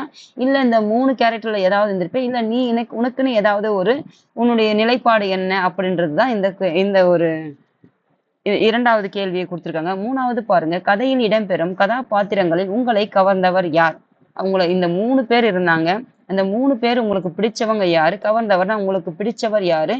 ஏன் உங்களுக்கு என்ன காரணத்துக்காக அவளை உங்களுக்கு பிடிச்சது அப்படின்றது இந்த கதையில இருக்கிற கேரக்டரை பத்தி கொடுத்திருக்காங்க. அதுக்கப்புறம் இயல் 3ல இலக்கண பகுதி பார்த்தீங்கன்னா, சுட்டு எழுத்துக்கள், அதாவது கற்கண்டு அப்படின்ற தலைப்பின் கீழே சுட்டு எழுத்துக்கள், வினா எழுத்துக்கள். சுட்டுனா என்ன? வினானா என்னது? சுட்டுனா ஒன்றை சுட்டி காட்டுவதுதான் சுட்டு எழுத்துக்கள். வினானா என்னன்னு பார்த்தீங்கன்னா, வினா என்பது என்னன்னா கேள்வி கேட்கிறது. அப்போ கேள்வி கேட்கிறது, கேள்வி எழுத்துக்கள் எது? சுற்றுறதுக்காக பயன்படுத்தக்கூடிய எழுத்துக்கள். அப்போ ஒன்றை சுட்டி காட்டுவது சுட்டு எழுத்துக்கள், ஒன்றை பற்றி கேள்வி கேட்கறதா வினா என்பது கேள்வி. அதுதான் வினா எழுத்துக்கள். சுட்டு எழுத்துக்கள்னா என்ன பார்க்கலாம் வாங்க. சுட்டு எழுத்துக்கள் என்பது அவன், இவள், அங்கு, இங்கு, அந்த, இந்த, அதாவது அவன், இவள், அங்கு, இங்கு, அந்த, இந்த ஆகிய சொற்களை கவனியுங்கள். அவை ஒன்றை சுட்டி காட்டுகின்றன. அப்ப அது எதையோ ஒன்றை சுட்டி தானே காட்டுது. அவன், யாரையோ ஒருத்தரை அவன் சொல்லுது, யாரையோ ஒருத்தரை இவள்னு சொல்லுது. அங்கு, எங்கேயோ ஒரு இடத்துல அங்குன்னு சொல்லுது, எங்கேயோ ஒரு இடத்துல இங்குன்னு சொல்லுது. அங்கு, அந்த, இந்த, எப்ப எதையோ ஒன்றை சுட்டி காட்டுகிறது இந்த வார்த்தைகள் அப்படின்னா. இப்ப இவ்வாறு சுட்டி காட்டுவதற்கு அச்சொற்களின் முதலில் அமைந்துள்ளன ஆ, ஈ எழுத்துக்களே காரணம். அப்போ இந்த எழுத்துக்கள் எதையோ ஒன்று சுட்டி காட்டுது. அந்த சுட்டி காட்டுறதுக்கு எந்த எழுத்துக்கள் காரணம் சொல்றோம்னா, அந்த வார்த்தையினுடைய முதல் இருக்கிற ஆ, ஈ என்ற எழுத்துக்கள் தான் காரணம். அப்போ இந்த ஈ எடுத்தா ஏதாவது வருதா? வல், இங்கு, கு, ஆ எடுத்துட்டா ஏதாவது வருதா? ஈ எடுத்துட்டா வருதா? அதனால என்ன சொல்றோம்னா, அப்போ அதை சுட்டி காட்டுறதே எந்த எழுத்து? இந்த ஆவும் ஈயும் தான். அப்போ இந்த இரண்டு எழுத்துக்களையும் எடுத்துட்டல வன், வல், கு அப்படிதானே பொருள் தருது. அப்போ சுட்டி காட்டுறதுக்கு காரணமான எழுத்து எது? இந்த ஆவும் ஈயும் அப்படின்னு சொல்லியிருக்காங்க.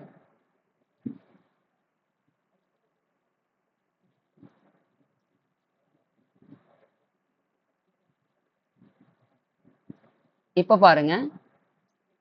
அதுக்கப்புறம் இவ்வாறு ஒன்றை சுட்டி காட்ட வரும் எழுத்துக்களுக்கு சுட்டி எழுத்துக்கள்னு சொல்றாங்க. அப்போ இப்படி இதை எடுத்துட்டா காரணம் எதுன்னு பார்த்தீங்கன்னா சுட்டி எழுத்து. இந்த எழுத்துக்கள் தான் சுட்டி எழுத்து காரணம்னு சொல்றாங்க. அப்படி சுட்டி காட்டுறதுக்கு என்னன்னு சொல்றாங்கன்னா சுட்டி எழுத்துக்கள்னு சொல்றாங்க. அந்த சுட்டி எழுத்துக்கள்லாம் எதுன்னு பார்த்தீங்கன்னா ஆ, இ, உ ஆகிய 3 எழுத்துக்களும் சுட்டி எழுத்துக்கள். அப்ப சுட்டி எழுத்துக்கள் எத்தனைன்னு பார்த்தீங்கன்னா 3. எதுன்னு பார்த்தீங்கன்னா ஆ, இ, உ ஆகிய 3 எழுத்துக்கள் சுட்டி எழுத்துக்கள். ஒன்றை சுட்டி காட்டுவது, அதாவது அருகில் உள்ளதையோ தொலைவில் உள்ளதையோ சுட்டி காட்டுறதுக்கு. அப்போ எதையுமே சொல்லாம சொல்ல முடியுமா? ஏதாவது ஒன்று ஒரு குறியீடு இட்டு தானே சுட்டி காட்ட முடியும். அதை தான் சுட்டி காட்டுதல். அப்போ அருகில் இருக்கிறதுக்கோ தொலைவில் இருக்கிறதுக்கோ சுட்டுதல் தான் சுட்டி காட்டுறது தான் சுட்டு எழுத்துன்னு சொல்றாங்க. சுட்டு எழுத்துன்னு சொல்றாங்க. அது எந்த எழுத்துக்கள்னா இந்த எழுத்துக்கள். இன்று ஊ என்னும் எழுத்தை சுட்டாக பயன்படுத்துவது இல்லை. அப்ப சுட்டு எழுத்துக்கள் 3 ஆ, இ, உ.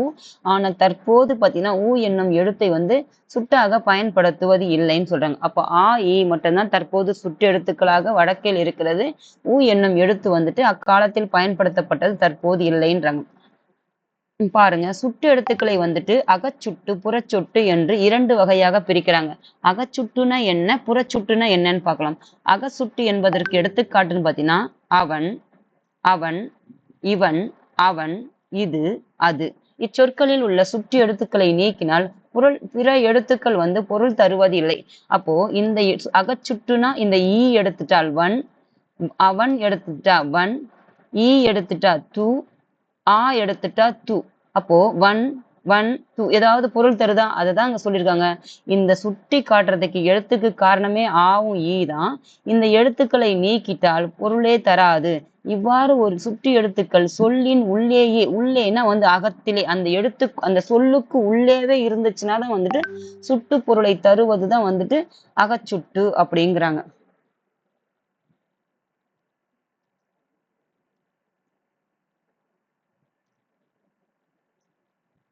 அதாவது ஒரு சொல் இருக்குது, அந்த சொல்லுக்குள்ளவே இருந்துட்டு ஒரு பொருள் கொடுத்தாதான் அது அகச்சுட்டு. அப்போ புறச்சுட்டுன்னா என்னன்னு பார்த்தீங்கன்னா அவ்வானம், இம்மலை, இந்நூல் இச்சொற்களில் உள்ள சுட்டு எழுத்துக்களை நீக்கினாலும் பிற எழுத்துக்கள் பொருள் தரும். அப்போ மற்ற எழுத்துக்கள் இருக்குது. இப்போ ஆ என்பது சுட்டு எழுத்து, அதே மாதிரி ஈ என்பதும் சுட்டு எழுத்து. அப்போ அவ்வானம், அப்போ ஆவை எடுத்துட்டுனா வானம் என்று பொருள் தருதா? அதுதான் மற்ற எழுத்துக்கள் பொருள் தருது இல்லையா? அப்போ அதாவது வெளியே புறத்திலே இருந்தாலும் இது எடுத்துட்டாலும் என்ன செய்யுதுன்னா அந்த வார்த்தைக்கான பொருள் கொடுக்குது. அப்போ ஈ என்ற எடுத்துட்டாலும் மலை என்ற பொருளை மற்ற எழுத்துக்கள் பொருள் தருது இல்லையா? அதுதான் என்ன சொல்லுன்னா புறச்சுட்டுன்றாங்க. அப்போ சுட்டு எழுத்துக்களை நீக்கினாலும் பிற எழுத்துக்கள் பொருள் தரும். இவ்வாறு சொட்டு எழுத்துக்களின் சொல்லின் வெளியேனா புறத்தேனா வெளியே என்பதன் பொருள். அப்ப சுட்டு பொருளை தருவது புறச்சுட்டு எனப்படும். அப்போ ஒரு சொல் இருக்குது, அந்த சொல்லுக்கு உள்ள இருந்து மட்டும் அது பொருள் கொடுத்துச்சுன்னா அது அகச்சுட்டு. ஒரு சொல் இருக்குது, அந்த சுட்டு எழுத்துக்கள் உள்ள இருந்தாலும் இல்லைனாலும் அது பொருள் கொடுத்தா அது புறச்சுட்டு அப்படின்னாங்க. அண்மை சுட்டு, சேய்மை சுட்டு. அப்போ அண்மை சுற்றுதுன்னா அருகில் இருக்கிறத சுட்டி காட்டும். இது, அது அப்படின்னு சொல்லிட்டு கிட்டவா இருக்குது, நமக்கு எதெல்லாம் கிட்டத்துல அருகில் இருக்குதோ அதெல்லாம் சுட்டி காட்டணும், அது அண்மை சுட்டு. நமக்கு தொலைவில் இருக்குது இல்லையா, தூரத்துல அதோ அப்படின்னு சொல்லிட்டு ஒரு தூரமா இருக்கிற பொருளை சுட்டி காட்டுற இல்லையா, அதோ அங்கே அப்படின்னு சொல்லிட்டு, அதுதான் வந்து சேய்மை சுட்டு. அதற்கான விளக்கம் கொடுத்திருக்காங்க பாருங்க. அண்மை சுட்டுக்கு வந்துட்டான் இவன், இவர், இது, இவை, இம்மரம், இவ்வீடு, இச்சொற்கள் நம் அருகில், அருகில்னா அண்மையில், அண்மைனா என்னதுன்னா அருகில் உள்ளவற்றை சுட்டுகின்றன.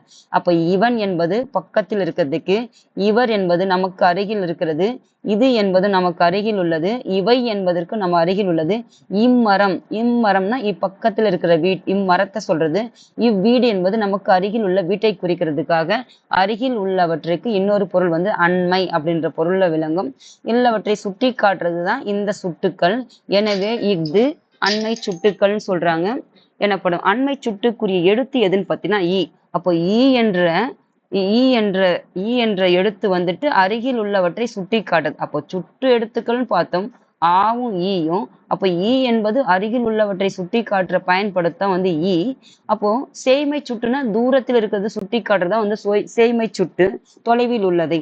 அப்போ அவள், அவர், அது, அவை, அவ்வீடு, அம்மரம், இச்சொற்கள் தொலைவில். தொலைவுனா என்னது, சேய்மை.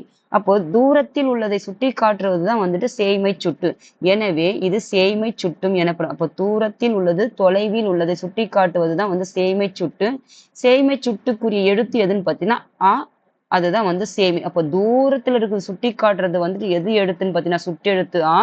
அருகில் இருக்கிறத சுட்டி காட்டுறது எந்த எழுத்துன்னு பார்த்தீங்கன்னா இ. அப்போ மொத்தம் சுட்டு எழுத்துக்கள் எத்தனைன்னு பார்த்தீங்கன்னா 3. ஒன்று வந்துட்டு ஆ, இன்னொன்று வந்துட்டு இ, இன்னொன்று வந்து ஊ. ஆனா ஊ வந்து வழக்கத்தில் இல்லை தற்போதுன்னு சொல்லிட்டாங்க.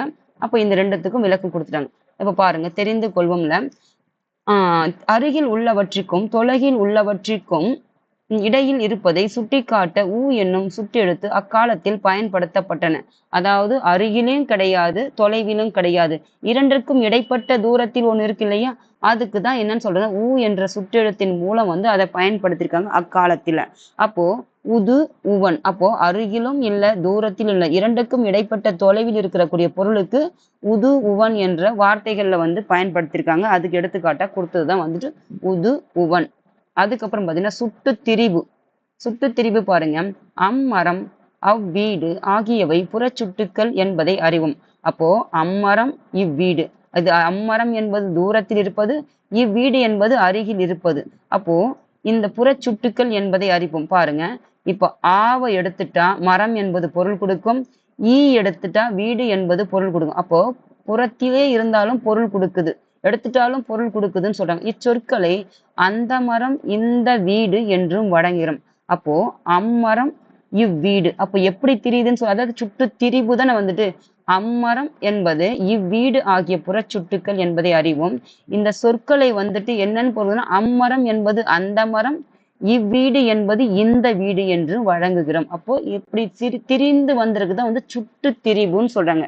அப்போ ஆ, இ ஆகிய சுற்றெழுத்துக்கள் மாற்றம் பெற்று திரிந்து அந்த, இந்த என வழங்குகின்றன. அப்போ ஆ, இ ஆகிய சுற்றெழுத்துக்கள் என்னவா மாற்றம் பெறுதுன்னா, மாற்றம்னா திரிந்து, திரிந்துதான் என்ன வந்து ஆ, இ என்பது அந்த, இந்த என்று வழங்கின.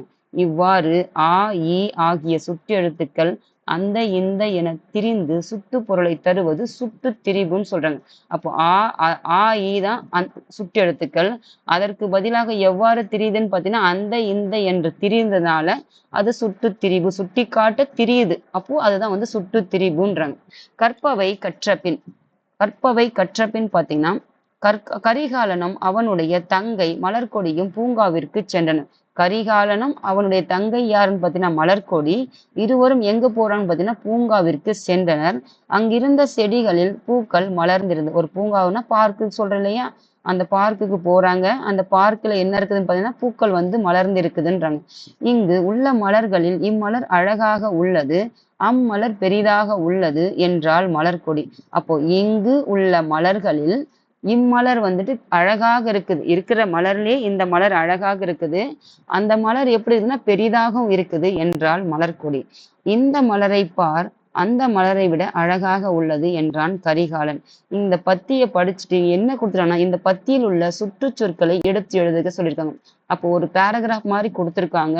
இதுல வந்து நம்ம சுட்டெழுத்துக்கள் படிச்சோம் இல்லையா? அந்த சுட்டெழுத்துக்களை எது உங்களுக்கு சுட்டு சொற்கள்ல இருக்குதோ அந்த சுட்டு சொற்கள்லாம் எடுத்து எழுத சொல்லியிருக்கிறாங்க. இதுக்கு நேரா வந்து இதெல்லாம் வந்து சுட்டு சொற்கள்னு அந்த இந்த அம்மலர் இம்மலர் அதெல்லாம் படிச்சோம் இல்லையா? அதெல்லாம் வந்து எழுத சொல்லியிருக்காங்க. அதுக்கப்புறம் நீங்கள் அன்றாடம் பயன்படுத்தும் சுட்டு சொற்கள் சிலவற்றை நம்ம அன்றாடம் பயன்படுத்துற வார்த்தைகள் இருக்கிற சுட்டு சொற்கள் அந்த வார்த்தைகளை என்ன சொல்லியிருக்காங்கன்னா எழுத சொல்லியிருக்கிறாங்க.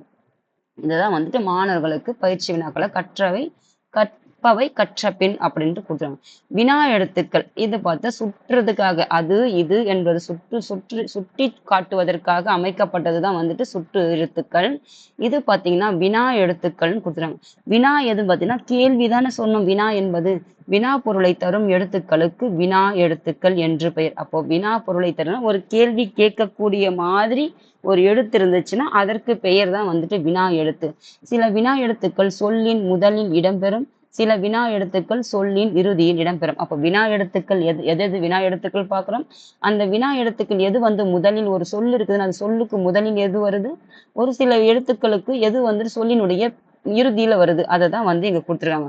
அப்ப வினா எழுத்துக்கள் எத்தனைன்னு பார்த்தீங்கன்னா 5. எப்படி வந்து சுட்டு எழுத்துக்கள் 3 அகச்சுட்டு புறச்சுட்டுன்னு பார்த்தோம். அதுக்கப்புறம் வந்துட்டு இரண்டிற்கும் இடைப்பட்டது வந்துட்டு ஊன்னு பார்த்தோம். அதே மாதிரி வந்துட்டு வினா எழுத்துக்கள் எத்தனைன்னு பார்த்தீங்கன்னா 5ன்னு கொடுத்துருக்காங்க. 5 எதுன்னு பார்த்தீங்கன்னா ஏ, யா, ஆ, ஓ, ஏ இது எல்லாம் 5ம் பார்த்தீங்கன்னா வினா எழுத்துக்கள். அப்போ கேள்வி கேட்கக்கூடிய எழுத்துக்கள் எதுன்னு பார்த்தீங்கன்னா ஏ, யா, ஆ, ஓ, ஏ இதெல்லாம் வினா எழுத்துக்கள். அப்போ மொழியின் முதல் ஒரு வார்த்தை இருக்குதுன்னா அந்த வார்த்தைக்கு முதல்ல வர்றது எதுன்னு பார்த்தீங்கன்னா ஏ, யா. ஏவும் யாவும் ஒரு மொழியினுடைய முதலில் வரக்கூடிய வினா எழுத்துக்கள். எங்கு அப்போ ஏ என்பது முதல்ல தானே வருது. ஒரு வார்த்தையுடைய முதலில் வர்றதுனால அது முதலில் வருதுன்றாங்க. யாருக்கு யா என்பது முதலில் தான் வருது. சொல்லுக்கு முதலில் வர்றதுனால யா. அப்ப யாருக்கு அப்போ மொழியினுடைய முதலில் வருவது ஏ, யா. எடுத்துக்காட்டுக்கு எங்கு யாருக்குன்னு கொடுத்துருக்காங்க. ஒரு மொழி இருக்குது ஒரு சொல் இருக்குது அந்த சொல்லுக்கு இறுதியில் வருபவை எதுன்னு பார்த்தீங்கன்னா ஓ, ஆ, ஓ. அதாவது பேசலாமா ஆ மா வருதுல ஆ சவுண்டு தானே. மா என்பது என்ன சவுண்டு ஆ ஓசை தானே வருது. அப்போ பேசலாமா ஆ அப்படி வருதா. அதே மாதிரி தெரியுமோ ஓ வருதா. அதுதான் வந்துட்டு முதலில் வரல. இது எங்க வருதுன்னா இறுதியில் வருது. அப்போ ஒரு மொழி இருக்குது அந்த மொழிக்கு இடையில் இல்லாம முதலிலும் இல்லாம இறுதியில் வர்றதுதான் வந்துட்டு இறுதியில் வர்றதுனால ஆவும் ஓவும். அதுக்கப்புறம் மொழி முதலிலும் இறுதியிலும் வருபவை.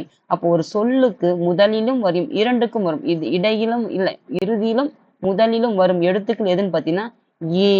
அப்போ ஏ என்பது ஏன் அப்படிங்கிற பொருள் வந்துட்டு ஏ என்பது முன்னாடி வருதா. அதே ஏ வந்துட்டு நீதானே ஏ அப்படின்ட்டு நேன்னு அந்த ஓசை எப்படி வருது ஏன்ற பொருள் தான் தருது. அப்போ இதே சொல் வந்துட்டு ஏ என்பது சொல்லினுடைய முதலிலும் இறுதியிலும் வரும். ஓ அப்புறம் ஆ வந்துட்டு சொல்லோட இறுதியில வரும். அதுக்கப்புறம் சொல்லின் முதலில் வருவது ஏ, யா. இந்த கேள்வி அதாவது இதுதான் வந்துட்டு வினா எழுத்துக்கள் 5. இந்த 2 எழுத்துக்கள் சொல்லினுடைய முதலிலும் இந்த ஆவும் ஓவும் சொல்லினுடைய இறுதியிலும் ஏ என்பது முதலிலும் இறுதியிலும் வரும் எழுத்துக்களாம் 5 எழுத்துக்களை வந்து வகைப்படுத்திருக்காங்க. அதே மாதிரி எப்படி வந்துட்டு அகச்சுட்டு புறச்சுட்டு பார்த்தோமோ அதே மாதிரி அகவினா புறவினா. அகத்திலே உள்ளே இருந்து பொருள் கொடுத்தா அது அகவினா, வெளியில் இருந்து பொருள் கொடுத்தா அதை நீக்கினா அதாவது பொருள் கொடுக்கலன்னா அது அதாவது இந்த சொல்ல வந்து இந்த எழுத்தை வந்து நீக்கிட்டா அது பொருள் கொடுக்கலன்னா அது அகவினா. அது எடுத்துட்டாலும் பொருள் கொடுத்தா அது புறவினா. பாருங்க எது யார் ஏன் இச்சொற்களில் உள்ள வினா எழுத்துக்களை நீக்கினால் பிற எழுத்துக்களுக்கு பொருள் இல்லை. இப்போ இங்க ஏ இருக்கு இதை நீக்கினா து இது எதுனா பொருள் கொடுக்குதா. இங்க யா இருக்குது கேள்வி எழுத்து யா என்பதை நீக்கினா இர் என்பது பொருள் கொடுக்குதா இல்ல. அப்போ ஏ என்பது நீக்கினால் இன் என்பது பொருள் கொடுக்குதா இல்ல. அப்போ இந்த சொற்களின் எழுத்துக்களை நீக்கினால் மற்ற எழுத்துக்களுக்கு பொருள் இல்லாததுனால இது அகவினால். அப்போ ஒரு சொல்லுடைய புறத்திலே இல்ல அகத்தினுள்ளே உள்ளே இருந்து பொருள் கொடுத்துச்சுன்னா தான் அது அகவினா. அது பொருள் கொடுக்கலன்னா அது புறவின். அதாவது பொருள் கொடுக்கலன்னா அது அகவினா. பொருள் கொடுத்தா அது புறவினா. இவ்வாறு வினா எழுத்துக்கள் சொல்லின் அகத்தே இருந்து பொருளை தருவது அகவினா எனப்படும். அப்போ ஒரு சொல் இருக்குது வினா எழுத்துக்கள் அதுக்குள்ள இருந்து பொருளை கொடுத்தாதான் வினா பொருளை தருவது அகவினா எனப்படும். அது கொடுக்கலன்னா அது அகவினா இல்லை. அது சொல்லினுடைய பொருள் உள்ள இருந்து பொருள் கொடுக்கும். அது எடுத்துட்டா என்ன தெரியாது, பொருள் கொடுக்காது. அகவினா வந்துட்டு சொல்ல நீக்கிட்டா பொருள் கொடுக்காது. அதுதான் வந்து அகவினா. அப்போ உள்ளவே இருந்து பொருள் கொடுத்தா அது அகவினா, நீக்கினால் பொருள் கொடுக்காது. அதுதான் வந்து அகவினான்னு கொடுத்தாங்க. அப்போ இது ஏ, யா, ஏன் இந்த எழுத்துக்களை நீக்கினால் அது பொருள் கொடுக்கல. அதுதான் வந்து அகவினா. அப்போ புறவினா என்பது எதுன்னு பார்த்தீங்கன்னா, அவனா, அவனா, நா, ஆ வருதா, அவனோ, ஓ வருதா. அதே மாதிரி சொல்லின் உள்ள ஆ, ஓ ஆகிய வினா எழுத்துக்கள் நீக்கினாலும் பிற எழுத்துக்கள் பொருள் தரும். அவனா, அப்போ அவனா, அவனா, அவன் வருதா, ஆ வருதா, இன்னு குட்டல் ஆ, ஆ வருதா. அப்போ அவன் என்பது அவன் பொருள் கொடுக்குதா, அதுதான் வந்துட்டு அவனோ, இன் குட்டல் ஓ, வருவானோ, அப்போ வருவான், அப்படி இன்னும் வருதா, அப்போ பொருள் கொடுக்குதா, அதை தான் இங்க கொடுத்துருக்காங்க. அப்போ இங்க இருக்கிற ஆவையும் ஓவையும் நீக்கிட்டாலும் என்ன கொடுக்கும், பொருள் கொடுக்கும். அப்படி நீக்கினாலும் பொருள் கொடுத்தால் அது புறவினா, நீக்கினால் பொருள் கொடுக்கலனா அது அகவினா. இவ்வாறு வினா எழுத்துக்கள் சொல்லின் புறத்தே வந்து வினா பொருளை தருவது புறவினா எனப்படும். ஒரு சொல் இருக்குது, அதுல இருந்து ஒரு சொல்ல எழுத்தை நீக்கிட்டா அது பொருள் கொடுக்கலனா அது அகவினா, அது நீக்கினாலும் பொருள் கொடுத்தால் அது புறவினா. கற்பவை கற்றபின் பத்தியில் உள்ள வினா சொற்களை எடுத்து எழுதுக. இப்ப நம்ம வினா எழுத்துக்கள் படிச்சு எப்படி வந்து சுட்டு எழுத்துக்களை பொருள் எடுத்து சொல்லியிருக்காங்களோ அதே மாதிரி வினா எழுத்துக்கள்லாம் எடுக்க சொல்லியிருக்காங்க. செழியன் துணிக்கடைக்கு சென்றான். விற்பனையாளர் ஒருவரிடம் ஆயத்த ஆடைகள் பகுதி எங்கு உள்ளது. அதாவது செழியன் எங்க சென்றான், துணிக்கடைக்கு சென்றான். விற்பனையாளர்னா வியாபாரி, விற்பனை செய்வாங்க இல்லையா, அந்த விற்பனை வியாபாரி இல்ல, விற்பனையாளர், விற்கக்கூடியவங்கள். அப்போ அந்த விற்பனையாளர்கிட்ட ஆயத்த ஆடைகள் பகுதி எங்கே இருக்குது. ஆயத்த ஆடைன்னா என்னது, இந்த ரெடிமேட் ட்ரெஸ் சொல்றோம் இல்லையா, அந்த ரெடிமேட் ஆடைகள்லாம் எங்க இருக்குதுன்னு சொல்லிட்டு கேட்கிறான் என்று வினவினான். யாருக்கு ஆடை வேண்டும், யாருக்கு ஆடை வேண்டும், இங்கெல்லாம் என்ன கேட்டா வினா சொற்கள் தான் கேட்கிறாங்க. அப்போ யாருக்கு ஆடை வேண்டும், உனக்கா பெரியவர்களுக்கா அப்படின்னு என்று கேட்டார் விற்பனையாளர். ஏன் அப்படி கேட்கிறீர்கள், சிறுவர்களுக்கான ஆடைகள் இல்லையோ அப்படின்று வினவினான். நீ கேட்பது உன் அளவிற்குரிய ஆடைதானே, அந்த பகுதியில் இருக்கிறது என்றார் விற்பனையாளர். இங்க வினா சொற்கள் இந்த பத்தியில எங்கெல்லாம் இடம்பெற்றிருக்குது அதை எடுத்து எழுத சொல்லியிருக்காங்க. இதெல்லாம் மாணவர்களுக்கு கொடுக்கப்பட்ட பயிற்சி வினாக்கள். அதுக்கப்புறம் சரியான விடையை தேர்ந்தெடுத்து எழுது. என் வீடு டேஷ் உள்ளது, அது அங்கே. அதாவது என் வீடு அது உள்ளது இல்லாட்டி அங்கே உள்ளது. இதுல கொடுக்கப்பட்டதை தேர்ந்தெடுத்து இதுல எழுத சொல்லுங்க. தம்பி, இரண்டாவது பாருங்க, தம்பி டேஷ் வா, இங்கே வா, இவர் வா. இது எதற்கு சரியானதோ எடுத்து எழுத சொல்லுங்க. நீர் டேஷ் தேங்கி இருக்கிறது, அது எங்கே. இதுக்கு எதற்கு சரியான பொருந்ததுன்னு பாருங்க. யார் டேஷ் தெரியுமா, அவர் யாது. அதுக்கப்புறம் உன் வீடு டேஷ் அமைந்துள்ளது, எங்கே, என்ன. இதுக்கு எது சரியான பொருந்து தேர்ந்தெடுத்து எழுத சொல்லியிருக்காங்க. அதுக்கப்புறம் மொழியை ஆள்வோம் என்ற பகுதியில சொற்றொடர் பயிற்சி. சொற்றொடர் பயிற்சி. அந்த இந்த என்னும் சுட்டு சொற்களை அமைத்து தொடர்கள் எழுதுக. அப்போ அந்த இந்த என்ற சொட்டு சொற்கள் இருக்குது இல்லையா, இந்த சொற்களை மூலமாக என்ன சொல்றோம், ஒரு தொடர் அமைத்து எழுத சொல்லியிருக்கிறாங்க. அதே மாதிரி இதெல்லாம் என்ன பார்த்தீங்கன்னா அந்த இந்த சுட்டு எழுத்துக்கள் இருக்கு இல்லையா, அந்த சொற்களை அமைத்து வந்து தொடர்களை வந்து உருவாக்க சொல்லியிருக்காங்க. அதே மாதிரி எங்கே, ஏன், யார் என்ற வினா சொற்களை அமைத்து, இது வந்துட்டு வினா சொற்கள், அது வந்து சுட்டு சொற்கள். இந்த வினா சொற்களை அமைத்து தொடர்களை எழுத சொல்லியிருக்கிறாங்க. அப்போ சுட்டு சொற்களை அமைத்து தொடர்களையும் வினா சொற்களை அமைத்து தொடர்களையும் எழுத சொல்லியிருக்காங்க. பயிற்சி வினாக்கள். சொற்களை சேர்த்து சொற்றொடரை நீட்டி எழுதுக. அப்போ சொற்கள் இருக்குது, அந்த சொற்களை எல்லாம் சேர்த்து ஒரு சென்டென்ஸா ஃபார்ம் பண்ண, அதாவது சென்டென்ஸ் எழுத சொல்லியிருக்காங்க. ஒரு சென்டென்ஸா எழுத சொல்லியிருக்காங்க. ஒரு சொற்கள் எல்லாம் சேர்த்து ஒரு சென்டென்ஸா எழுதணும். நான் பள்ளியில் படிக்கிறேன். எந்த பள்ளியில் படிக்கிறேன், 6ஆம் வகுப்பு படிக்கிறேன். எங்கு படிக்கிறேன், என்ன படிக்கிறேன்னு சொல்லி அதை தான் வந்து எழுத சொல்லியிருக்காங்க. பொன்னன் முன்னேறினான். வணிகம் செய்து பொருளீட்டி துணி அப்படின்னு சொல்லிட்டு பொருள் கொடுத்துறாங்க. அதாவது நான் பள்ளியில் படிக்கிறேன், அதுல இருந்து இதை எடுத்து சொல்ல, எந்த பள்ளியில் படிக்கிற, எந்த வகுப்பில் படிக்கிற அப்படின்றதுல எழுதலாம். நான் பொன்னன் முன்னேறினான். பொன்னன் யாரு? ஒரு பையன். முன்னேறினான். எதனால முன்னேறினான்? வணிகம் செய்து முன்னேறினான், பொருள் ஈட்டி முன்னேறினான், துணி விற்று முன்னேறினான். இதன் அடிப்படையில கொடுத்துருக்காங்க. இதை வந்து சொற்களை வந்து நீட்டி அமைச்சு சொல்லியிருக்காங்க. அதுக்கப்புறம் பின்வரும் கட்டங்களில் உள்ள சொற்களை கொண்டு சொற்றொடரை அமைக்க. அப்போ நீ ஊருக்கு சென்றாய், நான் ஊருக்கு சென்றார், அவன் ஊருக்கு சென்றான், அவள் ஊருக்கு சென்றாள், அவர் ஊருக்கு சென்றார். இங்க மாத்தி மாத்தி கொடுத்துருக்காங்க. நீ என்பதற்கு எதர் ஊருக்கு சென்றேன் எப்படி சரியா வருதோ பொருத்தி எழுத சொல்லிருக்காங்க. அதாவது தனித்தனியா கொடுக்கப்பட்ட வார்த்தைகளை இதை உருவாக்கி நீ என்பதற்கு எந்த வார்த்தை வரும், நான் என்பதற்கு என்ன வரும், அவன் என்பதற்கு என்ன வரும், அவள் என்பதற்கு என்ன வரும், அவர் என்பதற்கு என்று என்ன வரும் அப்படின்ற ஒரு சொற்றொடரை இந்த வார்த்தைகளை பயன்படுத்தி ஒரு சொற்றொடரை. அப்ப நீ ஊருக்கு சென்றேன், அதுதான் இதற்கு வரும். நீ ஊருக்கு சென்றேன், நீ ஊருக்கு சென்றாய், நான் ஊருக்கு சென்றேன், நான் ஊருக்கு சென்றேன் வரும். நான் ஊருக்கு சென்றேன். அப்போ நீ ஊருக்கு சென்றாய். இப்படிதான் வந்துட்டு மாத்தி மாத்தி கொடுத்துருக்காங்க. சென்டென்ஸா எழுத சொல்லியிருக்காங்க. அதுக்கப்புறம் பாருங்க, அடைப்புக்குள் உள்ள சொல்லை தக்க இடத்தில் சேர்த்து எழுதுக. அப்போ இங்க அடைப்புக்குள்ள ஒரு, இயற்கை, மிகுந்த அப்படின்ற வார்த்தைகள் வந்து கொடுத்துருக்காங்க. அது எங்க வந்து எந்த இடத்துல வந்துட்டு தக்க இடம்னா கரெக்டான இடத்துல வந்து சேர்த்து எழுத சொல்லியிருக்காங்க. நீங்கள் வரும்போது எனக்கு எனக்கு புத்தகம் வாங்கி வாருங்கள். அப்போ ஒரு என்பதை எந்த இடத்துல வந்து சேர்க்கணும்னு மாணவர்கள் சேர்த்து எழுத சொல்லியிருக்காங்க. நாம் உரங்கள் தயாரித்து உழவர்களுக்கு வழங்க வேண்டும். என்ன உரங்கள் தயாரித்து அதை எழுத சொல்லியிருக்காங்க. நான் சொன்ன வேலையை அக்கறையுடன் செய்திருக்கிறார்கள். எந்த அக்கறையுடன்?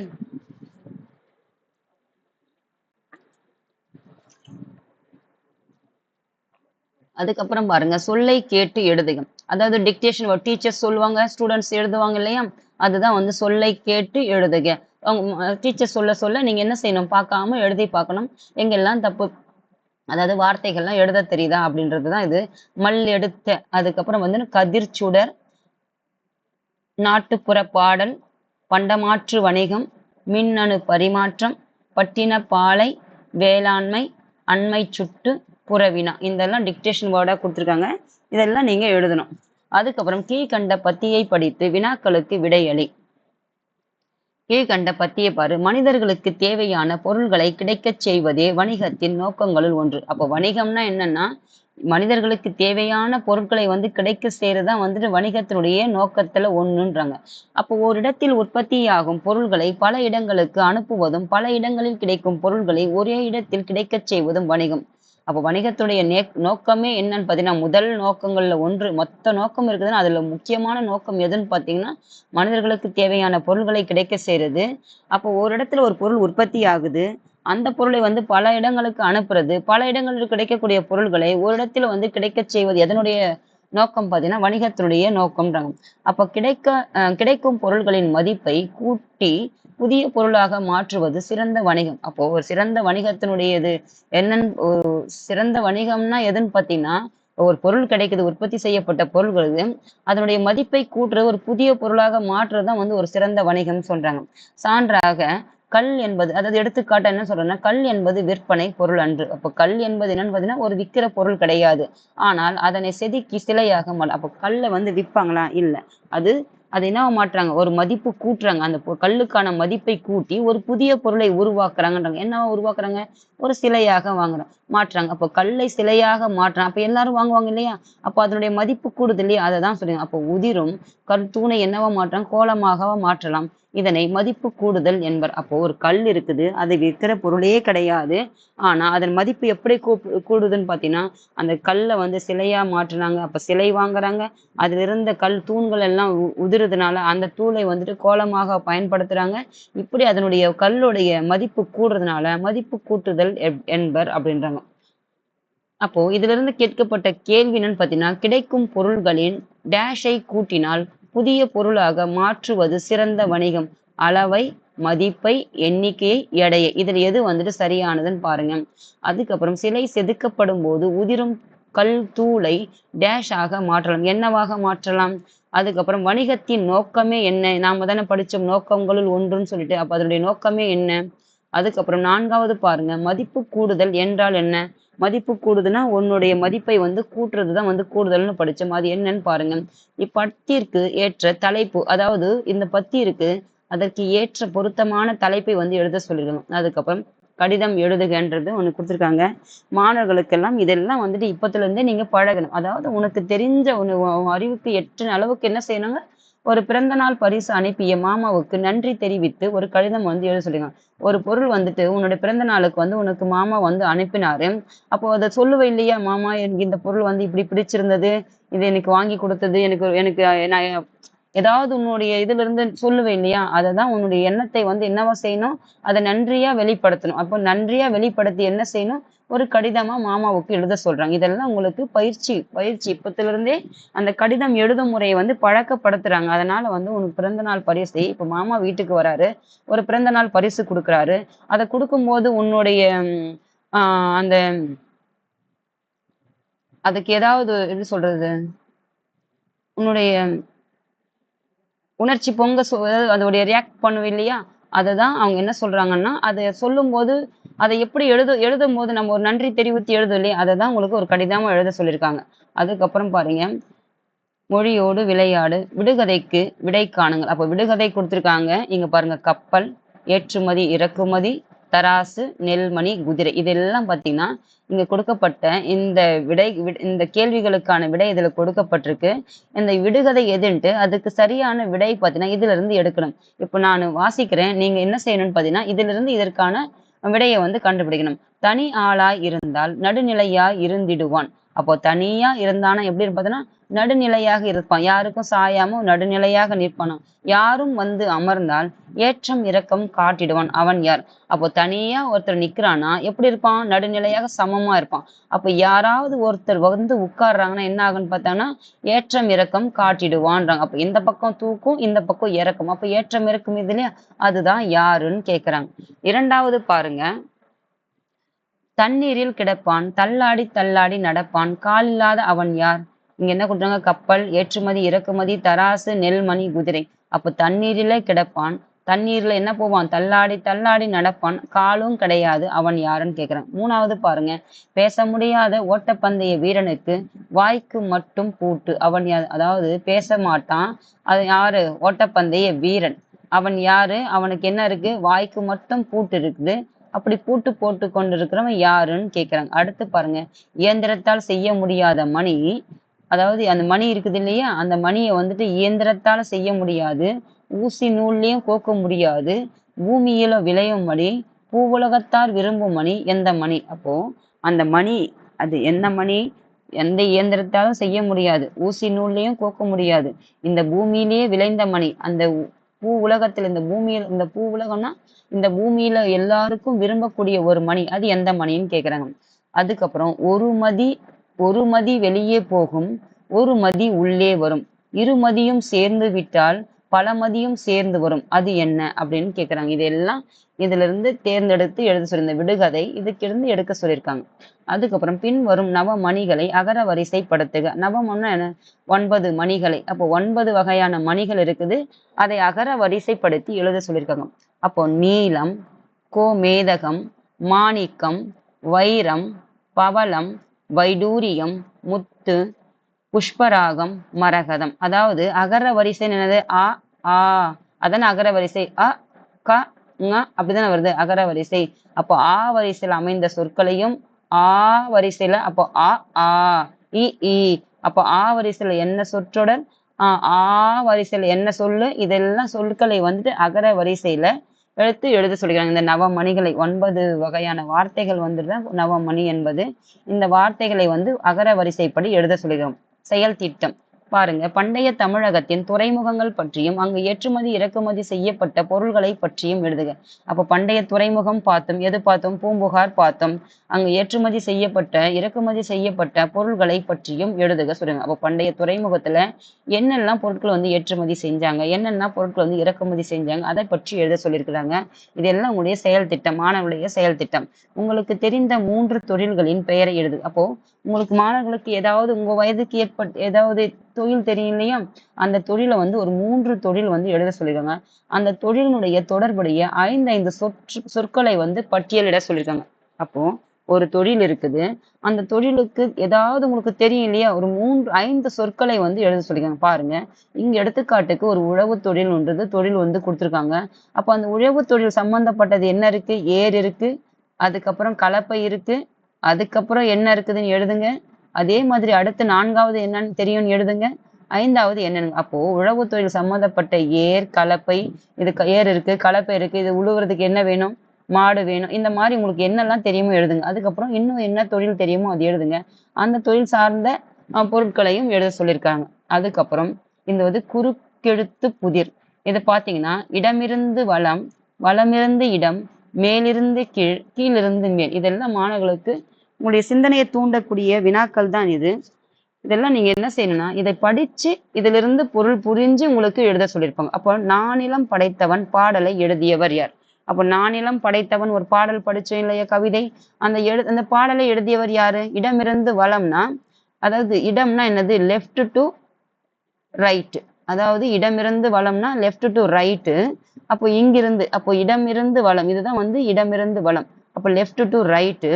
சுட்டி காட்ட பயன்படும் எழுத்து எதுன்னு, சுட்டி காட்ட பயன்படுவது டேஷ் என்ற எழுத்து. அப்போ சுட்டி காட்டுறது எதுன்னு பார்த்தீங்கன்னா, இதுவும் வந்துட்டு இடமிருந்து வலம் இப்படி எழுதணும். அதே மாதிரி வலமிருந்து இடம், அரேபியாவிலிருந்து இறக்குமதி செய்யப்பட்டது எது? 4வது அரேபியாவிலிருந்து எது இறக்குமதி செய்யப்பட்டது? இங்கிருந்து வலம், இருந்து இடத்து பக்கம் எழுதிட்டு வரணும். அதுக்கப்புறம் ஒரு பொருளை கொடுத்து வேறு பொருளை பெறும் முறை. ஒரு பொருள் கொடுக்குறாங்க, அதே பதிலாக வேறு பொருளை வாங்குறதுக்கு பதில் என்னன்னு சொல்லிட்டு கொடுத்துருக்காங்க. அது பார்த்தீங்கன்னா இங்கிருந்து, அதாவது வலமிருந்து இடது பக்கமா வரணும். அதுக்கப்புறம் மேலிருந்து கீழ், காடும் சார்ந்த இடம் என்னன்னு சொல்லுவாங்க? காடு இருக்கு, அந்த காட்டை சார்ந்த பகுதிக்கும் அதுக்கு என்னன்னு சொல்லுவாங்களா? மலை சார்ந்த பகுதி. காடும் சார்ந்த பகுதி. இப்போ நம்ம என்ன பார்த்தோம்? நெய்தல் நிலம் பார்த்தோம். அது கடல் சார்ந்தது. அதே மாதிரி காடல் சார்ந்த இடம் எதுன்னு சொல்லுவாங்க பார்த்தீங்கன்னா, மேல இருந்து கீழ். அப்போ எத்தனையாவதுன்னு பார்த்தீங்கன்னா 1வது, மேல இருந்து கீழே. இதுதான் இங்க கொடுத்துருப்பாங்க. அதே மாதிரி தோட்டத்தை சுற்றி என்ன அமைக்க வேண்டும்? அதை பாருங்க. எத்தனையாவதுன்னு பார்த்தீங்கன்னா 3வது. என்ன வருதுன்னு பாருங்க இங்க. அதுக்கப்புறம் கீழிருந்து மேல், மீனவருக்கு மேகம் போன்றது. அது பாடல் ஒண்ணு படிச்சு இல்லையா? மீனவருக்கு மேகம் எதை போன்றது? அதாவது கீழிருந்து மேல. உடலுக்கு போர்வையாக அமைவது 5வது. இங்கிருந்து, அதாவது உடலுக்கு போர்வையாக போவது எதுன்னு போட்டு கேட்டிருக்காங்க. இதெல்லாம் வந்துட்டு உங்களுடைய சிந்தனையை படிச்சதுல இருந்து தான் கேட்டிருக்காங்க. இதெல்லாம் மாணவர்கள் என்ன செய்யணும்னா தேடி கண்டுபிடிங்க. அதுக்கப்புறம் பார்த்தீங்கன்னா என் பொறுப்புகள், அதாவது நிற்க அதற்கு தக. படிச்சுட்டீங்க, படிச்ச வழியில் நடக்கணும் இல்லையா? இந்த பாடத்தின் படித்ததுக்கு அப்புறம் உங்களுக்கு என்னெல்லாம் அந்த பாடத்தின் கற்றதின் வாயிலாக நீங்க உங்களுடைய கடமை எல்லாம் பாருங்க. இந்திய குடிமகனாக என்னுடைய கடமையை நிறைவேற்றுவேன். நம்ம சிவிக்ஸ் படிக்கும் போதே படிச்சிருப்போம். இந்திய குடிமகனாக கடமை என்ன, உரிமை என்னெல்லாம் படிச்சிருப்போம். அப்போ இந்திய குடிமகனாக எனது கடமையை நிறைவேற்றேன். அப்போ ஒரு இந்திய குடிமகனாக இருக்கக்கூடிய அனைவருக்கும் என்னெல்லாம் கடமை இருக்கோ அந்த கடமை என்ன செய்யணும்? தவறாக நிறைவேற்றுவேன்னு சொல்லிட்டு உறுதிமொழி ஏற்றுக்கிற மாதிரி என்னுடைய பொறுப்புகளாக கொடுத்துருக்காங்க. அதுக்கப்புறம் கலப்படம் பற்றிய விழிப்புணர்வை மக்களிடம் ஏற்படுத்துவேன். கலப்படம்னா என்னது? ஒரு பொருள்ல அதற்கு தகுந்த மாதிரி அதே மாதிரி இருக்கக்கூடிய பொருளை வந்துட்டு ஒரு கலப்படம் செய்வாங்க. உங்களுக்கு உதாரணத்துக்கு ஒண்ணு கொடுக்குறேன். இப்போ மிளகு இருக்கா? மிளகுக்கு கூட எதை கலப்படம் செய்வாங்கன்னு பார்த்தீங்கன்னா, பப்பாளி விதை இருக்கா? இந்த மாதிரி வந்து ஒரு பொருள் இருக்கு. அப்போ ரவை இருக்கு, சர்க்கரை இருக்கு, அதுக்கப்புறம் மிளகுத்தூள் இருக்கு, செங்கற்கு தூள் இருக்கு. இந்த மாதிரி பல பொருட்கள் இருக்கு. இந்த மாதிரி கலப்படம் செய்வாங்க இல்லையா? இதே மாதிரி உங்களுக்கு தெரிஞ்சதை வந்து என்னெல்லாம் கலப்படம் பண்ணுவாங்கன்னு நினைச்சிட்டு அதை வந்து என்ன செய்றீங்கன்னு பார்த்தீங்கன்னா, ஒரு விழிப்புணர்வை மக்களிடம் வந்து ஏற்படுத்தணும். அப்போ எந்தெந்த பொருட்கள் எல்லாம் கலப்படம் பண்றாங்க, அதை பத்தி வந்துட்டு ஒரு விழிப்புணர்வை வந்துட்டு மக்கள்கிட்ட ஏற்படுத்துவேன்னு சொல்லிட்டு உன்னுடைய பொறுப்புகளா கொடுத்துருங்க. நெகிழி பயன்பாட்டை இயன்றவரை தவிர்ப்பேன். நெகிழினா என்னன்னு சொல்லிட்டு படிச்சோம்? பிளாஸ்டிக்னு சொல்லணும். அப்போ பிளாஸ்டிக் பயன்படுத்துறதுனால எவ்வளவு வந்துட்டு பொல்யூஷன் இருக்குது. அப்போ அதை தவிர்க்கிறதுனால அப்போ இயற்கை சூழல் நிறுவும் இல்லையா? அதை என்ன சொல்லிடும்னா, பயன்பாட்டை முடிந்த அளவுக்கு, இயன்றவரை என்பது முடிந்த அளவுக்கு என்ன செய்வாங்கன்னா தவிர்ப்பேன்னு சொல்லிடுவாங்க. அப்போ கடைக்கு செல்லும் போது என்ன செய்யணும்? துணி பைகளை எடுத்து செல்வேன்னு சொல்லிருக்காங்க. அப்ப துணி பை என்பது மீண்டும் மஞ்சப்பை பார்க்குறோம் இல்லையா? அதே மாதிரிதான் மீண்டும் மஞ்சப்பைன்றது தான் இங்க குடுத்துருக்காங்க. அப்போ கடைக்கு போகும்போது இந்த நெகிழி பயன்பாட்டை தவிர்த்த பின்னாடி என்ன கொடுக்கணும்? துணி பையை கடைக்கு எடுத்துட்டு போவேன்னு குடுத்துருக்காங்க. அதுக்கப்புறம் பாருங்க. கலைச்சொல் அறிவோம். கலைச்சொற்களுக்கு அதோட இந்த பாடம் முடிவடையுது. கலைச்சொல் பாருங்க. பண்டம். பண்டம்னா என்னது? கமோடிட்டி. பண்டம்னா என்னது? கமோடிட்டி. பயணப்படகுகள் ஃபெரீஸ். பயணப்படகுகள் என்னது? ஃபெரீஸ். பாரம்பரியம்னா ஹெரிட்டேஜ். நுகர்வோர்னா கன்சியூமர். அதாவது பண்டம். பண்டம்னா என்னன்னு பார்த்தீங்கன்னா கமோடிட்டி. பயணப்படகுகள் அதாவது பயணம் செய்யறதுக்காக மேற்கொள்ளக்கூடிய படகுகள் இருக்குது இல்லையா? அதுக்கு பேர் என்னன்னு பார்த்தீங்கன்னா ஃபெரீஸ். பாரம்பரியம். பாரம்பரியம் அதாவது பாரம்பரியமா நம்ம பின்பற்றோம் இல்லையா? அதுதான் வந்து ஹெரிட்டேஜ். நுகர்வோர் என்பது யாருன்னு பார்த்தோன்னா நம்ம சாப்பிட்றவங்க அதாவது பொருளை பயன்படுத்துறவங்க கன்சியூமர் அப்படின்னு சொல்லணும்னா கடற்பயணம் என்ன பார்த்தீங்கன்னா ஓஏஜ் அதாவது கடல்ல வந்துட்டு பயணம் செய்யக்கூடிய என்ன சொல்லணும் ஓஏஜ். தொழில் முனைவோர் அதாவது தொழில் செய்யக்கூடியவங்க என்ன சொன்னா ஆண்டர்பிரனர். அதுக்கப்புறம் கலப்படம்னா வந்து அடல்டரேஷன். கலப்படம்னா என்னதுன்னா அடல்டரேஷன். இப்போ பார்த்தோம் இல்லையா என்னென்ன பொருள் கூட என்னென்ன கலக்குறாங்கன்னு சொல்லிட்டு. வணிகர்னா என்னன்னு பார்த்தீங்கன்னா மெர்ச்சன்ட். அப்போ வணிகம் செய்யறவங்க வந்துட்டு வணிகர். அவங்க தான் வந்து மெர்ச்சன்ட். கலப்படம்னா அடல்ட்ரேஷன். தொழில் முனைவோர் அதாவது ஒரு தொழில் அதிபர் சொல்லுவாங்க இல்லையா? அவங்க தான் வந்துட்டு ஆண்டர்பிரனர். கடற்பயணம் மேற்கொண்டு ஓஏஜ்ன்னு சொல்லுவாங்க. இதுதான் வந்துட்டு கலை சொற்களுக்கான பொருள். அதுக்கப்புறம் இந்த பாடம் வந்துட்டு பருவம் 2 வந்து முடிவடையுது. இந்த திருக்குறள் பார்த்தீங்கன்னா மாணவர்களுக்கு வந்துட்டு விருந்தோம்பல் என்ற அதிகாரத்தின் கீழே 9வது அதிகாரமான விருந்தோம்பல் அதிகாரத்துல 10 திருக்குறளும், கல்லாமை வந்து 29வது அதிகாரத்தின் கீழே 10 திருக்குறளும், ஊக்கமுடைமை என்ற அதிகாரத்தின் கீழே 10 திருக்குறளும், அதாவது 60வது அதிகாரம். இது வந்து பார்த்தீங்கன்னா பயனில சொல்லாமை 20 அதிகாரம். அதாவது பயன் தராத சொற்களை வந்துட்டு பேசக்கூடாதுன்னும், அதுக்கப்புறம் பார்த்தீங்கன்னா ஊக்கமுடைமை அதாவது உன்னை ஊக்கத்தோடு வந்து செயல்பட சொல்றது. அது வந்துட்டு இதெல்லாம் மாணவர்களுக்காக தான் இதெல்லாம் கொடுத்துருக்காங்க. அதுக்கப்புறம் கல்லாமைன்னு என்ன செய்யுது? திருடக்கூடாது. யாருடைய பொருளை என்ன செய்யக்கூடாது? களவாடக்கூடாது. விருந்தோம்பல் பண்பு பார்த்தோம் இல்லையா? அதாவது ஒருத்தரை வந்துட்டு எப்படி வந்துட்டு விருந்தோம்பல் பண்பு வந்துட்டு நமக்கு எப்படிலாம் இருக்கணும் அப்படின்னு சொல்லிட்டு கொடுத்துட்டு தான் சாப்பிடணும்னு சொல்லிட்டுலாம் படிச்சோம் இல்லையா? இதுதான் வந்துட்டு 10 திருக்குறள் கொடுத்துருக்காங்க. பாருங்க இங்க என்ன கொடுத்துருக்காங்கன்னு பார்த்தீங்கன்னா வான்புகழ் வள்ளுவரின் அறக்கருத்துக்கள் மாணவரிடம் சென்று சேர வேண்டும். அதன் வழி நன்னெறி பண்புகள் மாணவர்களிடையே வளர வேண்டும் என்ற நோக்கில் திருக்குறளில் 40 பாக்கள் சேர்க்கப்படணும். அதாவது வான்புகழ் வள்ளுவருடைய திருக்குறளை அறக்கருத்துக்கள் இருக்குது இல்லையா? அந்த அறக்கருத்துக்களை என்ன செய்யணும்? மாணவர்கள் கிட்ட கொண்டு போய் சேர்க்க வேண்டும். அப்படி சேர்த்ததுனால என்ன ஆகும்? மாணவர்கள் கிட்ட நன்னெறி பண்புகள் வந்துட்டு மாணவர்களிடையே வளரும். அப்படின்ற நோக்கத்துல இந்த 40 குறட்கள் வந்து சேர்த்திருக்காங்க. எதுதானே சொன்னோம்? ஒண்ணு வந்துட்டு விருந்தோம்பல். விருந்தோம்பல்னா எப்படி வந்துட்டு ஒருவரை வீட்டிற்கு வருபவர்களையும் உபசரிக்கணும் அப்படிங்கிறது விருந்தோம்பல். அடுத்தவர்கள் பொருளை வந்து ஆசைப்படக்கூடாது, திருடக்கூடாதுன்றது கல்லாமையும். இதுவும் நீ ஒன்று ஊக்கத்தோடு இருந்தால் எவ்வாறு ஊக்கத்தோடு இருப்பதனால முன்னேற்றம் ஆய்வாய் வாழ்க்கையில அப்படின்றதுக்காகவும் பயனில சொல்லாமை அதாவது பயன் தராத சொற்களை நீ பேசாமல் இருந்தால் அதனால உனக்கு கால விரயம் வந்து தவிர்க்கப்படும். இதனால உன் வாழ்க்கைக்கு முன்னேற்றம் ஏற்படும் அப்படின்றதுதான் வந்து பயனில சொல்லாமை. இந்த திருக்குறளை படிக்கிறதுனால உன் வாழ்க்கையில ஏற்படும் மாற்றங்களுக்காக வைக்கப்பட்ட திருக்குறள். இதில் பாருங்க மாணவர்கள் எளிதில் படித்து பொருள் புரிந்து கொள்வதற்கு ஏற்ற வகையில் குறட்பாக்களின் சீர்கள் பிரித்து தரப்பட அழகிடுவதற்காக அன்று. அதாவது வந்துட்டு அதாவது வாய்ப்பாடு வந்து சீர் பிரிப்பாங்க இல்லையா? அதுக்காக கொடுக்கப்பட்டது அன்றுனா இல்லை. எதுக்கு கொடுத்துருக்காங்க? அவங்களுக்கு பொருள் புரிந்து அவங்களுக்கு மாணவர்களுக்கு ஏற்ற வகையில கொடுத்துருக்கணுமே ஒழிய அதுக்காக தான் பிரிச்சு கொடுத்ததே கண்ணி அழகிட்டு வாய்ப்பாடு சொல்லுவாங்க அதுக்கு கிடையாது. இந்த திருக்குறள் படிக்கிறதுனால எப்படியெல்லாம் உங்களுக்கு என்ன பயன் சொல்லிட்டாங்க. இது எப்படி வந்துட்டு மாணவர்கிட்ட பரப்புனதற்கான வழி என்னன்னு கேட்கிறாங்க சொல்றாங்க பாருங்க. திருக்குறள் கருத்துக்களை மாணவர்களிடையே பரப்புவதற்கான வழிகாட்டு நாள்தோறும் வழிபாட்டு கூடம். நாள்தோறும் பிரேயர் நடக்குது இல்லையா ஸ்கூல்ல எல்லாம்? அந்த வழிபாட்டு கூடத்தில் திருக்குறளை பொருளுடன் கூறலாம். இதுல எத்தனை பிள்ளைங்க வழிபாட்டு கூடத்துல இல்லாட்டி வகுப்பறையிலயோ என்ன செய்வாங்கன்னு பாத்தீங்கன்னா திருக்குறளை அவ்வளோ தப்பா என்ன செய்வோம்? படிப்போம், பொருள் கூறுவோம். அதனால இந்த பாடத்தை படிச்சதுக்கு அப்புறம் திருக்குறளை என்ன செய்யணும்? பிழை இல்லாமல் படித்து பிழை இல்லாம படிச்சாதான் பொருள் விளங்கும். அப்படி நீங்களும் என்ன செய்யணும்? பொருள் கூறிட்டு இதனுடைய பயன் பெறணும். அதுக்கப்புறம் வகுப்பு வாரியாக திருக்குறள் ஒப்புவித்தல் போட்டி நடத்தலாம். அப்போ வகுப்பு வாரியாகனா ஒவ்வொரு வகுப்புக்கும் திருக்குறள் வந்துட்டு ஒப்புவிக்கிறாங்க. திருக்குறள் மனப்பாடம் செய்து அதாவது பார்க்காம சொல்லுவாங்க இல்லையா ஒப்புவிக்கிறது, அந்த மாதிரி ஒரு போட்டி நடத்தலாம். அதுக்கப்புறம் இலக்கிய மன்ற கூட்டங்களில் குறட்பாக்கள் தொடர்பான கதைகளை வந்து கூறலாம். இலக்கிய மன்றங்கள்லாம் நடக்கு இல்லையா, அந்த கூட்டங்கள்ல வந்து திருக்குறள் சம்பந்தப்பட்ட குறள் கதைகளை கூறலாம். அப்ப திருக்குறள் கருத்துக்களை விளக்கும் நாடகங்களை வந்துட்டு அந்த திருக்குறள் எடுத்து சொல்லக்கூடிய விளக்கம் சொல்லுது இல்லையா, திருக்குறள் விளக்கம், அதன் அடிப்படையில வந்து நாடகங்களை வந்து நடத்த செய்யலாம். திருக்குறள் கருத்துக்களை விளக்கும் ஓவிய போட்டி. அப்போ ஒரு ஓவியத்தை வரைஞ்சா அது திருக்குறள் என்ன பொருள் சொல்லுதுன்னு அந்த ஓவியத்தின் மூலமாக பொருள் புரியலாம். அதனுடைய போட்டியை நடத்தலாம் சொல்றாங்க. அதுக்கப்புறம் குறட்பாக்கள் தொடர்பான வினாக்களை தொகுத்து வினாடி வினா, அதாவது குயிஸ் ப்ரோக்ராம்ல நடத்துவாங்க இல்லையா, அந்த மாதிரி வந்து குறட்பாக்கள் தொடர்பான வினாக்களை வந்துட்டு கேட்டு அதன் மூலமா வினாடி வினா நடத்தலாம். சான்றோர் வாழ்வில் நிகழ்ந்த சுவையான, அதாவது சான்றோர்னா யாரு, நம்ம முன்னோர்கள் அறிஞர்களா இருக்காங்க இல்லையா, அவங்க சுவையான நிகழ்ச்சிகள் மூலம் திருக்குறள் கருத்துக்களை விளக்கலாம்.